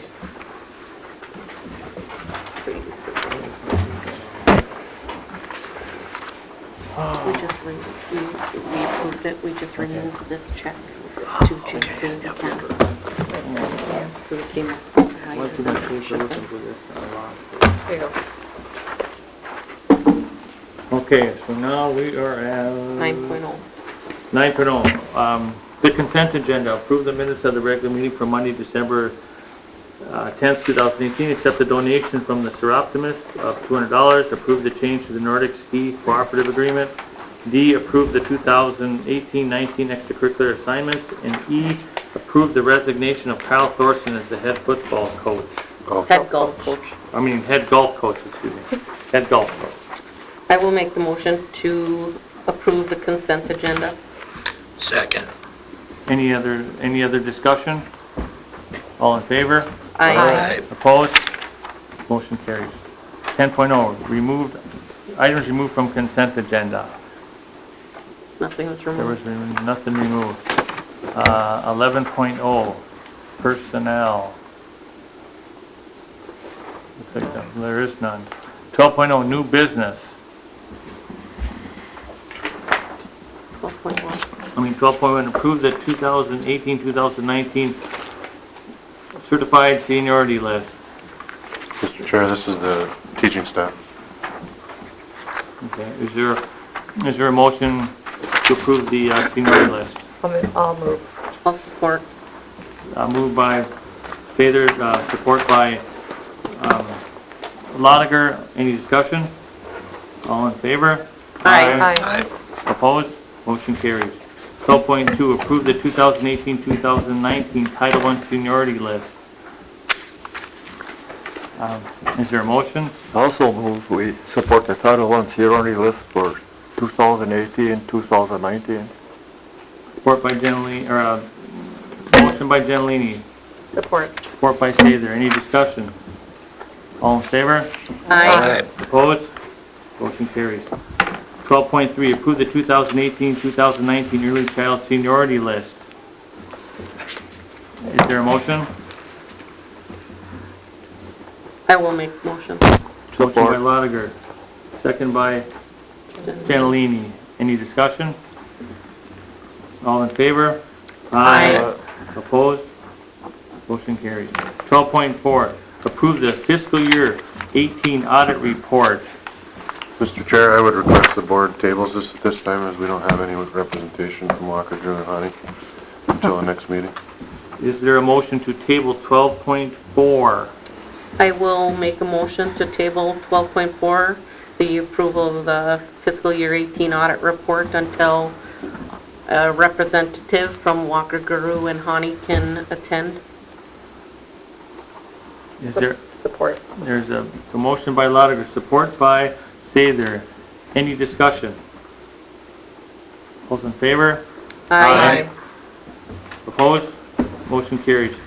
12.5, approve the 2019 Rams membership. Mr. Chair, this is, again, same cost as it was last year, the $1,250 for membership.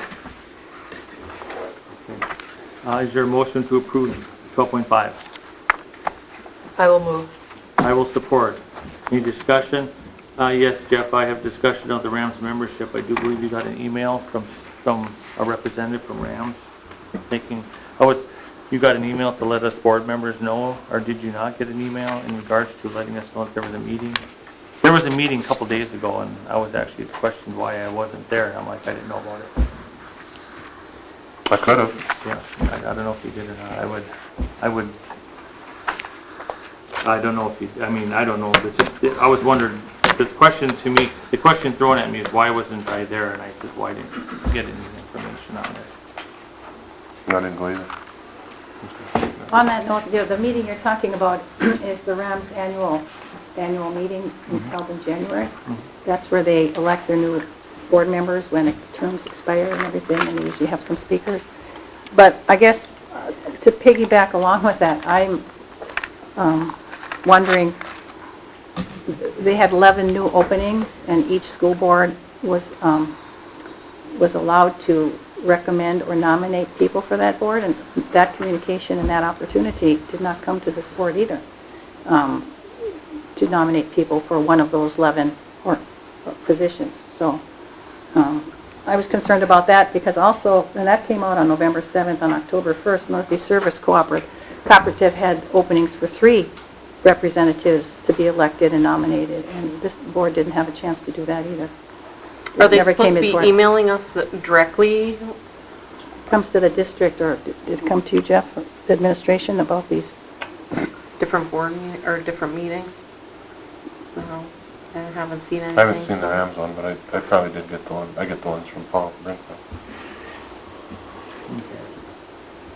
So, Alright. I'll make sure that Justine's on that list so she can forward that. I just think that, to have representation and a chance, that's very important for a board. And we get information, we have input, and maybe even specific things to our district, and now that we're talking with cooperative things with the surrounding districts, that, okay, enough said. But yeah, I think adding Justin will help. Yeah. Yeah, thank you. okay, so no more discussion on this, all in favor? Aye. Opposed? Motion carries. 12.6 has already we've already had the presentation from the school perceptions. Jeff, do I need to approve it? We'll just skip right over it because it's already happened? There you have it. Discussion on action on school board member devices, 12.7. Mr. Chair, it has been requested of me that school board members have district devices. I know prior to me coming here, that happened 1 year. Boards since then have elected not to, but if this board wants to, so be it. Go ahead. If that happens, it is discussion. So if that happens, would the school district have to go out and buy new iPads for all board members? Yep, So what's the cost of that? $279 a unit. How much? $279. $279. Do we have like iPads that are in really, really, really decent condition that still will accept a data plan for board members or? A data plan? Well, not a data plan, so you don't have Wi-Fi at home, how are you gonna get your? We don't have any that have data plan. Really? No. Okay. So, but they do Wi-Fi or? Yep. Okay. Well, I'd like to If say you that have it at I your home. requested, I was the individual that requested of Superintendent Carey to have a device separate from any of my own devices, and I wasn't interested in having any of my personal devices synced with the EG server. And, but I never asked for all school board members to have a device. I just asked for myself. Well, I'm just throwing it out there to everybody. Okay, and then I happened to be in the district last week signing my papers and having them notarized, for the office. And I ran into Jason, and Jason said that he has, in fact, when I was talking to him at his desk, he had a half a dozen. He said, well, these are new iPads. I'm wiping them clean because they've been returned. Some students or something have moved out of the district. And then he said, here's some old ones over there. So I don't believe that you'd have to buy new ones, Jeff. Jason told me that, he has new ones and old ones that could be issued. So I don't see a problem. I have a school iPad, and I get the information through from it. And so far as meetings from Justine and changes of that on that iPad, it's very helpful. So you get those notifications of the meetings on the iPad? I've had this iPad for quite a while. And I don't need one, I got my own device. And again, I didn't want to have my personal things synced because then they sync, and I just wanted to keep separate. And then for privacy too. If I had something on my personal email and it comes in and I've got somebody, and then I want the school business to be on a school device for myself. So any school board business would come across though through the Through EG Evelyn Gilbert schools, Yeah. School District? Just to that device. I mean, the reason I have a personal device that's tied to my Wi-Fi, but it's outside, it's not directly connected to my server at home or my computer at home, just because, there could be a breach of security, and they would have everything from all my business and personal and my kids, and Well, even school board confidential information. I would, for my brother who's big into forensics and computers, he just said keep it separate, and that's what I chose to do. I wouldn't see an issue with people need an iPad. I wouldn't see an issue with that. But I do think that if it's even an option anymore to get data on there, I think that can be very expensive for the school district because you're buying, gigabytes or whatever, right, you're right. and that can be very expensive. So if we were going to supply, an iPad to a board member or all board members, I think that it's the responsibility of the board member to have Wi-Fi. Okay, so I agree with that. I will say that, so that there are iPads out there that obviously have Wi-Fi and Wi-Fi capabilities. I think all they all iPads do. have Yeah. Wi-Fi capabilities, but you have to have a router at your house or, when you're here to connect on to get Wi-Fi. And I think that should be the responsibility of the board member and not a school district expense. I can understand. You're talking about the data plan. Right. Yeah, not the Right, okay, Wi-Fi. Wi-Fi's right. free. Okay, we'll forget the data plan, Right. and we'll just go right to the Wi-Fi. So my recommendation to you, Polly, because I think you're probably the only one that wants one unless I don't need one. I don't, and I guess my one piece, if I could, is that I would like to eventually see us go to board book. board I book. agree. Yeah. I mean, I'm with you on that. Yeah. Save a tree. So, I mean, I have stacks of papers from these meetings that, I get the notes and everything, but I don't take notes on every single piece of paper. And I just feel like I don't know. I agree. Is I that just look at super expensive? efficiencies and things like that. I think it's nice to read off a paper, but I think if we got educated in board book, I think we probably all come to the consensus that, yeah, this is I mean, look at the amount of papers sitting in front of us. There's a couple reams of paper here, probably. I'm a dinosaur as far as that goes myself. But if you had board book, you would just, instead of having paper, you're just going. Pretty simple. You have a Simple. file within it. Yeah. They did a little brief demo when I had my clerk training. I mean, that was my only time of seeing it at all, and it looked pretty straightforward. There's an expense to it. Yes, there is. I mean, Jeff, can you kind of, do you have any way of giving us a demonstration on board book that maybe we can? I would assume I could do Jason that. Ness could do that, Or, or, I yeah. could do that. I've done it. And just kind of maybe at our next study session that we have, we can kind of add that to it, just kind of like, here, this is what, I mean, because I know that other districts are using board book as well. But I would be fine, I mean, if some members, would like something to be able to track the information that from our board, I would be fine with in Okay. support of an iPad for those members. So the motion on the table is to No, there isn't approve. one. What? There isn't a motion on the table. I'll make a motion Okay. to issue school devices for any board member who wishes to have one. Support. Any other discussion?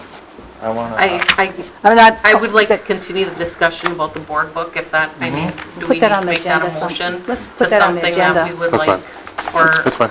put it on the agenda for another one? Yeah, another Yeah. agenda, let's see. I'm willing to entertain that. Put it on the next agenda, once we find out how much it is and things? Couple thousand. It's, Okay. yeah, it's like 3,000 or something. Yeah, maybe. So are we going, do I need to make a motion No. to, okay.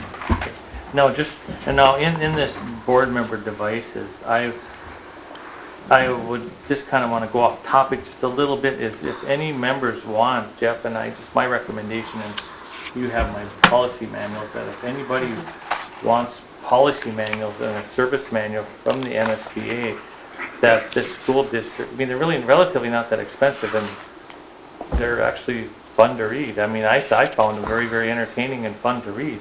I mean, have you gone through the ones that I've gone through a bunch of them. I mean, there's It's very, like it's a- $100 though, didn't you say $100 for Yeah. that? I mean, there's ones here, but I do believe that they're outdated. They're all good. I mean, they're from like, what, 10 years ago? They send updates, though. They send you packets of updates. I'd amend my motion to include that, too, okay? The For those who school want device them. and Yeah. service manual and policy manual for those who wish. Okay, so you, I don't know if we, what's that? we'll figure it out. We were looking at it, I don't know if they sell them like they used to. They do. 'Cause it's I bought mine online now. now. I know you do, but there's, yeah, If you we'll figure it out. call down to MSBA, We'll figure it you just give them a credit card number, they'll sell anything. But even, I mean, I would rather than having a book, again, if there is an option to be able to There, access if you- online, I would love out. If that. you log on, it is online. to For the MSBA. MSBA. I think Polly amended her motion To to include- include devices and anybody who would like an MSBA, not necessarily everybody. Service and policy, So hard who- copies. Would you second that? Yes, I would Okay, second all right. that, absolutely. I'll second, I supported the original Oh, you one. did? Yeah, Okay. and I'll second it. So we're going to, She No. got it. No Polly- need to second. Polly made the Polly made motion, I supported. okay, So you don't need to make any Nope. seconds or anything. so You can 12, third it, Bill. okay, so 12.7, get this right now, is a discussion on board member devices, supply of board member devices for those who want it, and supply policy manuals and service manuals for those who want Would it. like. Request it, yeah. Okay. Any other discussion on that? Nope. All in favor? Aye. Aye. Opposed? Motion carries. 12.8, approve resolution number 672 declaring a vacancy on Board of Education. Did I say that right? On the Board of Education. I probably still Yeah, have it's a that. typo. Is that a typo? I think I have, does everybody have that resolution? Yeah. Everybody have that one? 'Cause I might have Got it to start with.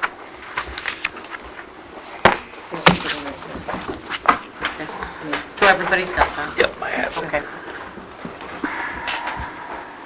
I knew this meeting was going to be long. It is. We're entering new territory. You know, Yes. I would like to move. It's late, and I think we're going to have a lengthy discussion on this one, and I would move to postpone this to a future date, that we could maybe even set a special whatever to discuss it. And not to table it, but to postpone it, and I wouldn't say to postpone it indefinitely, but to give a reasonable amount of time at a later date to discuss some details here.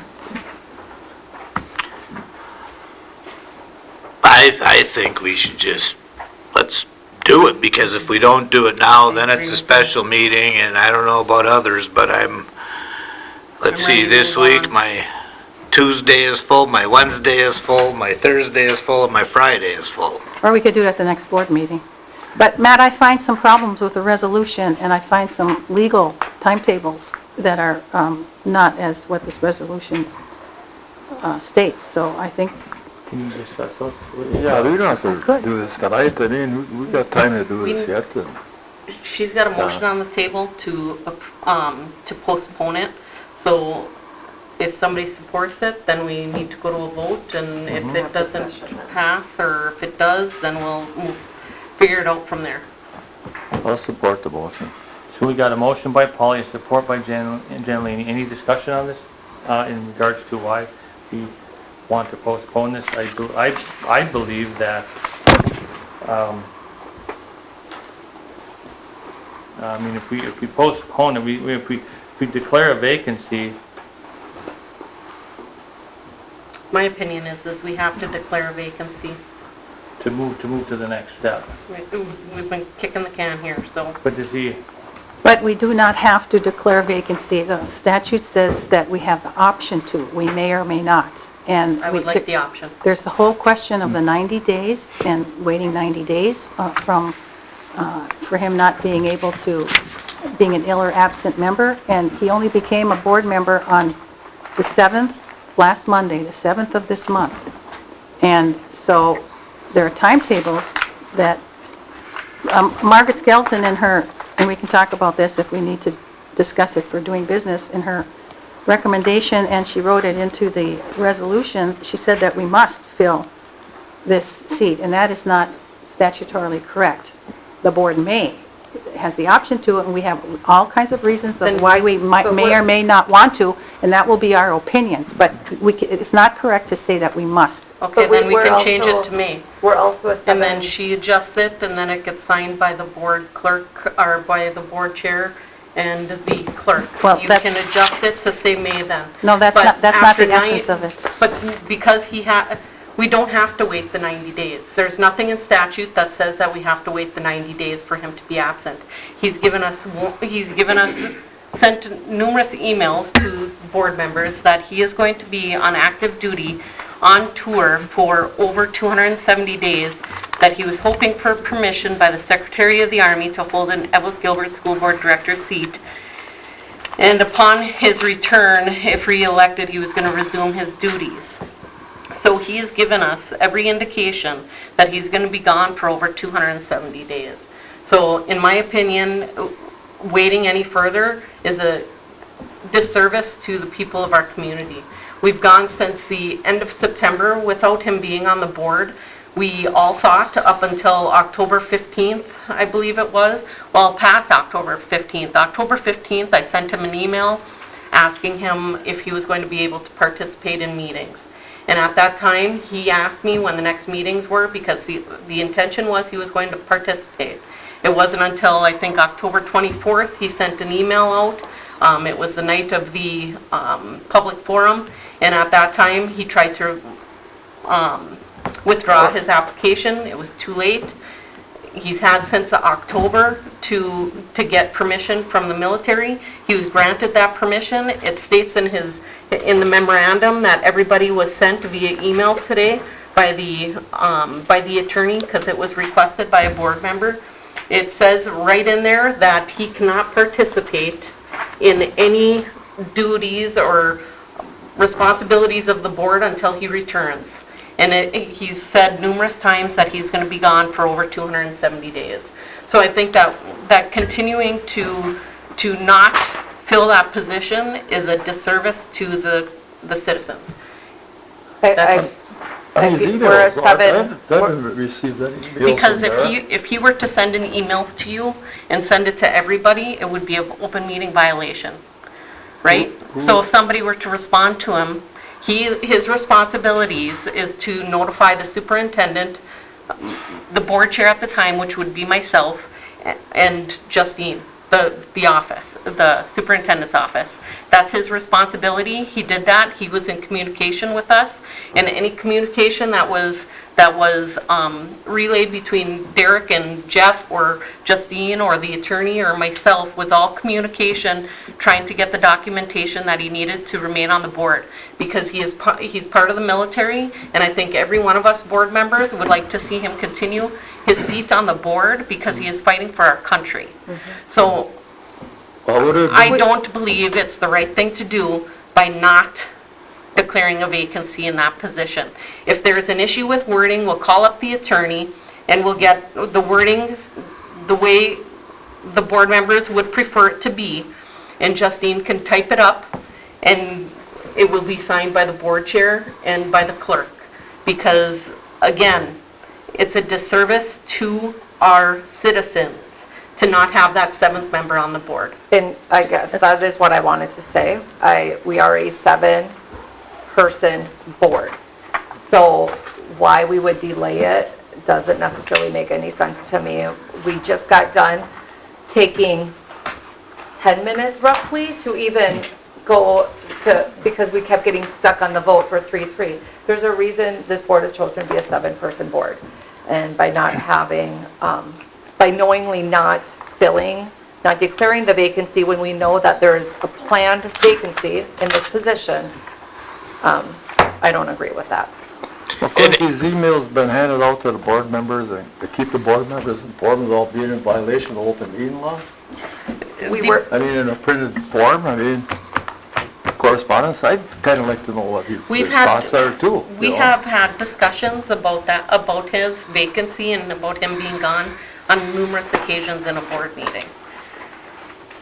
So as far as his emails, the attorney has forwarded all the pertinent information that the school district needs to be aware of. She has forwarded to us. Insofar as the Department of Defense, and his meeting all the qualifications. He's meeting all of the qualifications. He did his certificate of election. He's filed his oath of office. He's notified us he's going to be gone for over 270 days. It is our responsibility to fill that vacancy. And again, it has been since the end of September, since he's been gone. But Brandy, now I have to stop you there. This, remember now, It's a new term. The clarification is a new term, so I don't think it's fair game to talk about October, September. Yeah. So again, January 7th. I This will is starting reiterate. January 7th. I will is new term. reiterate that in statute, it does not say that we have to. Doesn't say that we It does not can't. say, Doesn't say that we can't. so it could go either way. That's right, and that's a matter of opinion and decision. So the point is, That's right. the board gets to decide that That's as a right. whole. That's right. So we should vote on it and make that decision. And But I after- think I think we had a crowd of people here, had it not run 2.5 hours, we had a crowd of people here that were here for both the discussion on the school perceptions, and they were here for this vacancy. We should Because have made it. people want to know what we're going to do with that position. Okay, but maybe that should have been on the top of the agenda instead of the bottom, so. But anyway, It is where it is, just to get but- back to the case at point. Okay, it's not the resolution itself, it is making the decision. In the resolution, it says it's our intent. We feel that we need to fill that, call for the vacancy and fill it right now. That is a matter of opinion to be voted on by the board, and I have my reasons why, and I haven't been able to express them yet, of why I think we shouldn't and don't have to wait the 90 days. I'll just say a little bit here is that, the resolution says that it's for sure that he will not be here after, at least for 90 days or more. The president is calling troops from Syria and Afghanistan. He might be coming back. He might get injured, God forbid, and be sent back and be able to sit here. Now, the legislators and the law in its wisdom gave 90 days. So they must think it's okay for a board or whatever, if this is just school boards, to operate for at least 90 days without filling a vacancy. And I think when you say it's fair to the public, I think it's fair to Director Mullner too, that he may be, and that 90 days is, we don't have to. Director Mullner will be getting his seat back whether we declare the That's vacancy fine. or not. Director Mullner will be getting his seat back. So I don't think it's unfair to Director Mullner to declare the vacancy and fill his seat. But the point is, he could be coming back and we don't But have to those- fill it. What is the urgency to fill it? Why would you not want to fill it? I mean, you just gave your few reasons, but it sounds like the reason why you don't want to is based on wording in It's the based on- resolution. Well, first And of all, wording in the, you may, if he's absent 90 days or more than 90 days or whatever the case may be, it's on wording. first of all, it's We- misinformation that we must, and that has Then to we be change clarified. it. Like I okay? said, Polly, then we change it to say may. Okay, so let's, so if we declare a vacancy, how much time, Jeff, do we have to fill that? You can do it, you can do it tonight, you can do it anytime you want. I, There are no rules to how you so do it. however we, yeah, if I remember right, it's however we choose to fill it. So the options are to, you can appoint based on who ran for school board, and we could appoint Darlene if we wanted to appoint Darlene because she ran for the position. We could advertise. Justine has said that if we would like to, it could be in the paper by Wednesday. We can run it for the Wednesday paper, which she said is Kind of moving potentially the most. Mr. Chair, we're kind of moving into 12.9 here. So hold off on that conversation. So there's options for doing it. I feel very strongly that we need to. I agree. I mean, it's a vacancy. We know at least he's told us he's going to be gone for more than 90 days. I mean, this is a 7-person board. I thought Ms. Skelton was quite articulate in her communication with us, and I tend to trust lawyers. I'm going to share this as well. I asked Justine to print this just in case this discussion came up. So I'm going to share this with all the board members as well as at the table. And it is the email from Derek stating he is going to be gone 270 days. And then there is also information from the school district attorney that states that if we wanted to go to a 6-person board, it would have to go to an election. The next time 3 or more people are being elected onto the board. What date was that communication from her? I'd like more of that, I guess. January. And that, you will see the email that went out. As you will see, that initial email came out October 28th. And the people that are on that email are everyone sitting at the table that were a part of the board. The only people that were not on that email are the people that were seated tonight. And that's a perfect example, Brandy. Here you have one dated January 8th.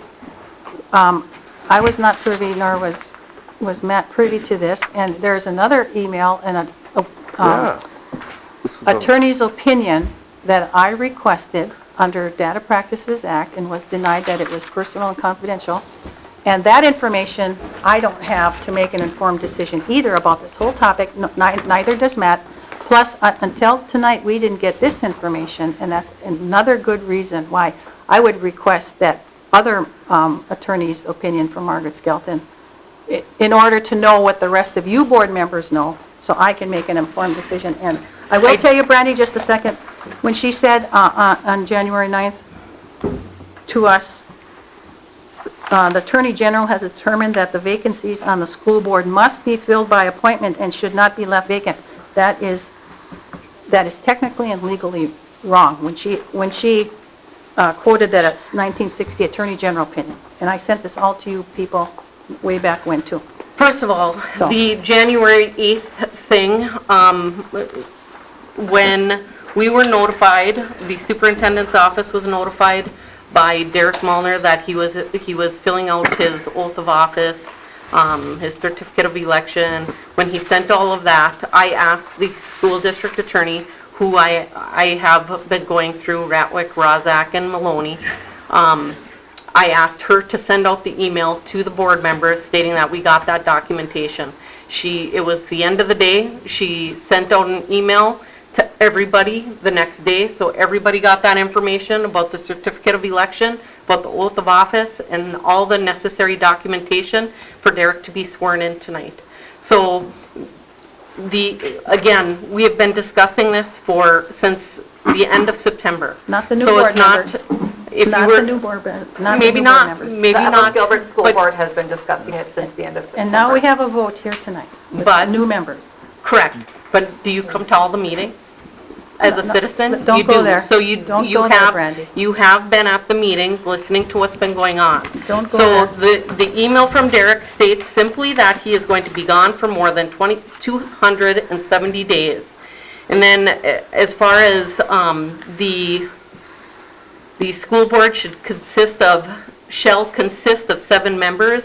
It states from the attorney that we can't go down to a 6-member board. But we aren't, Brandy. without- That's not We relevant. are, No, actually. no, If no, we're we are not not going voting to- to go to a 6-member board. No.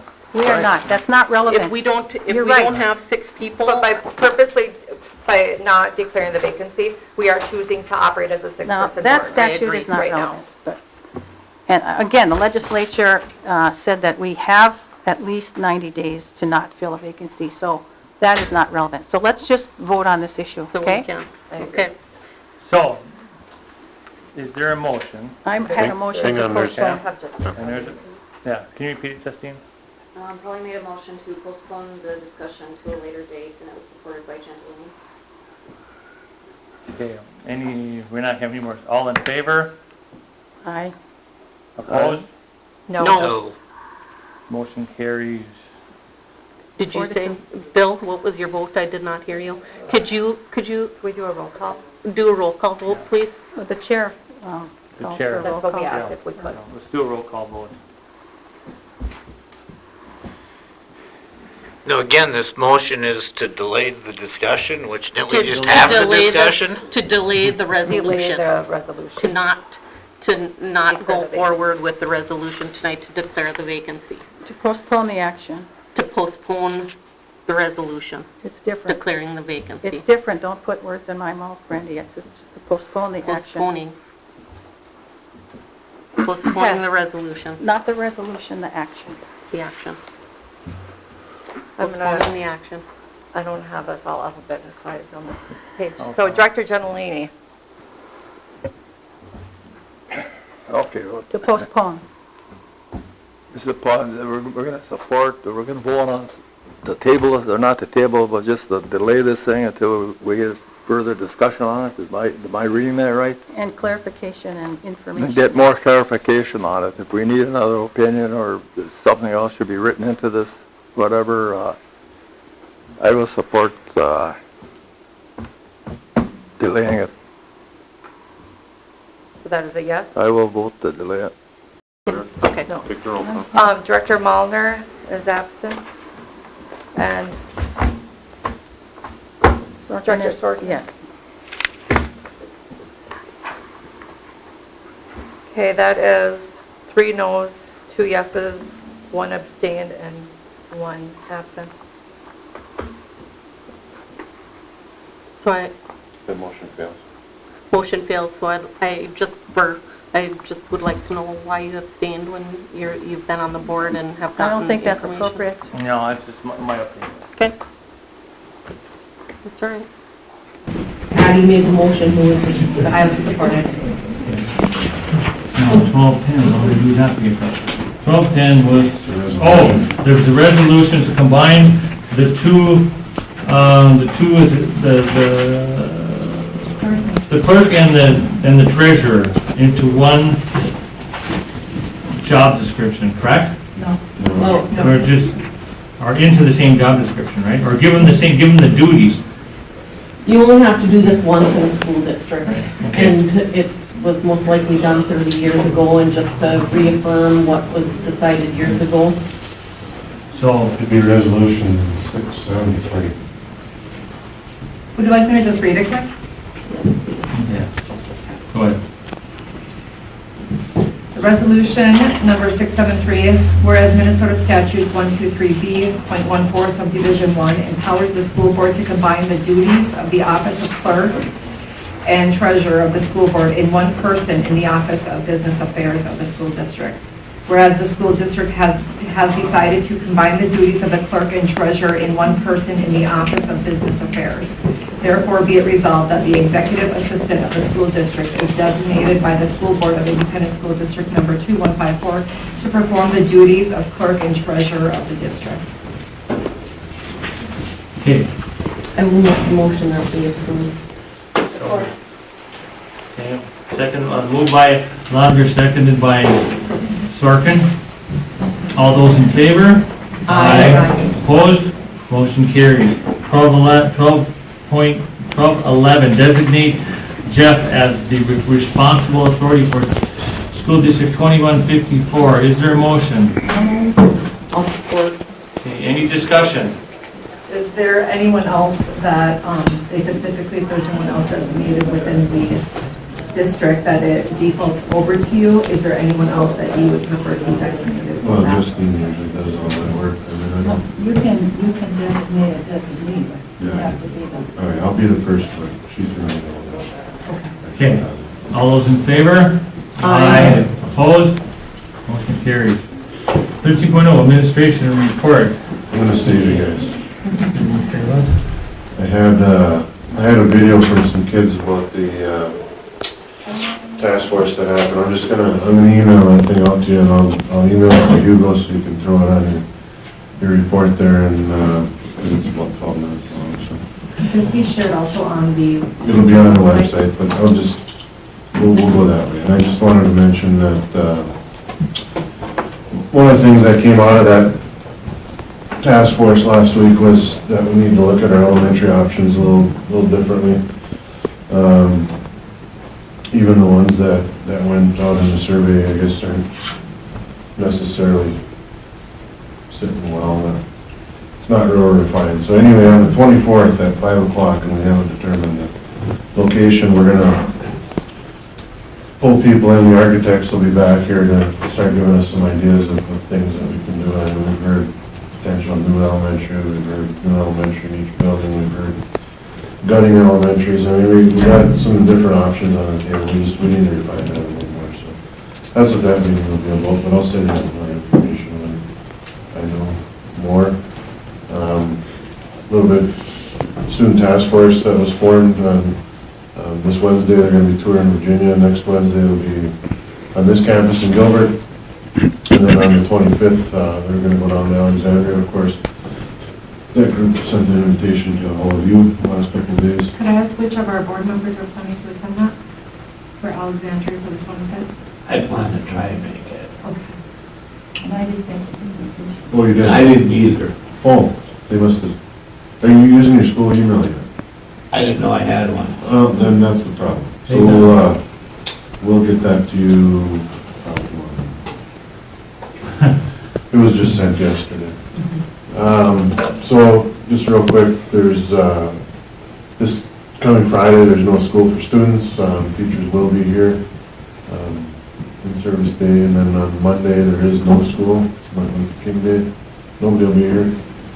And of course the 24th I just mentioned is the elementary task force, and then the 28th is our next meeting. And thank you for your time.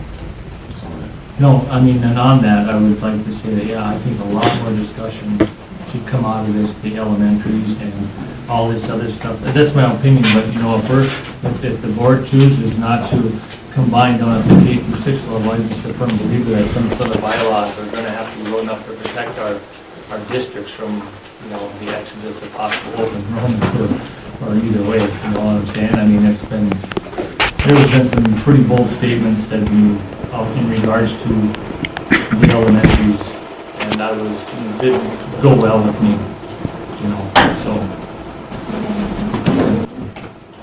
We're, So 14, we'll email some stuff out. I'm sorry, I'm sorry. No.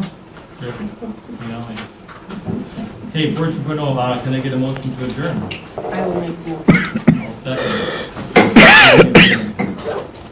Report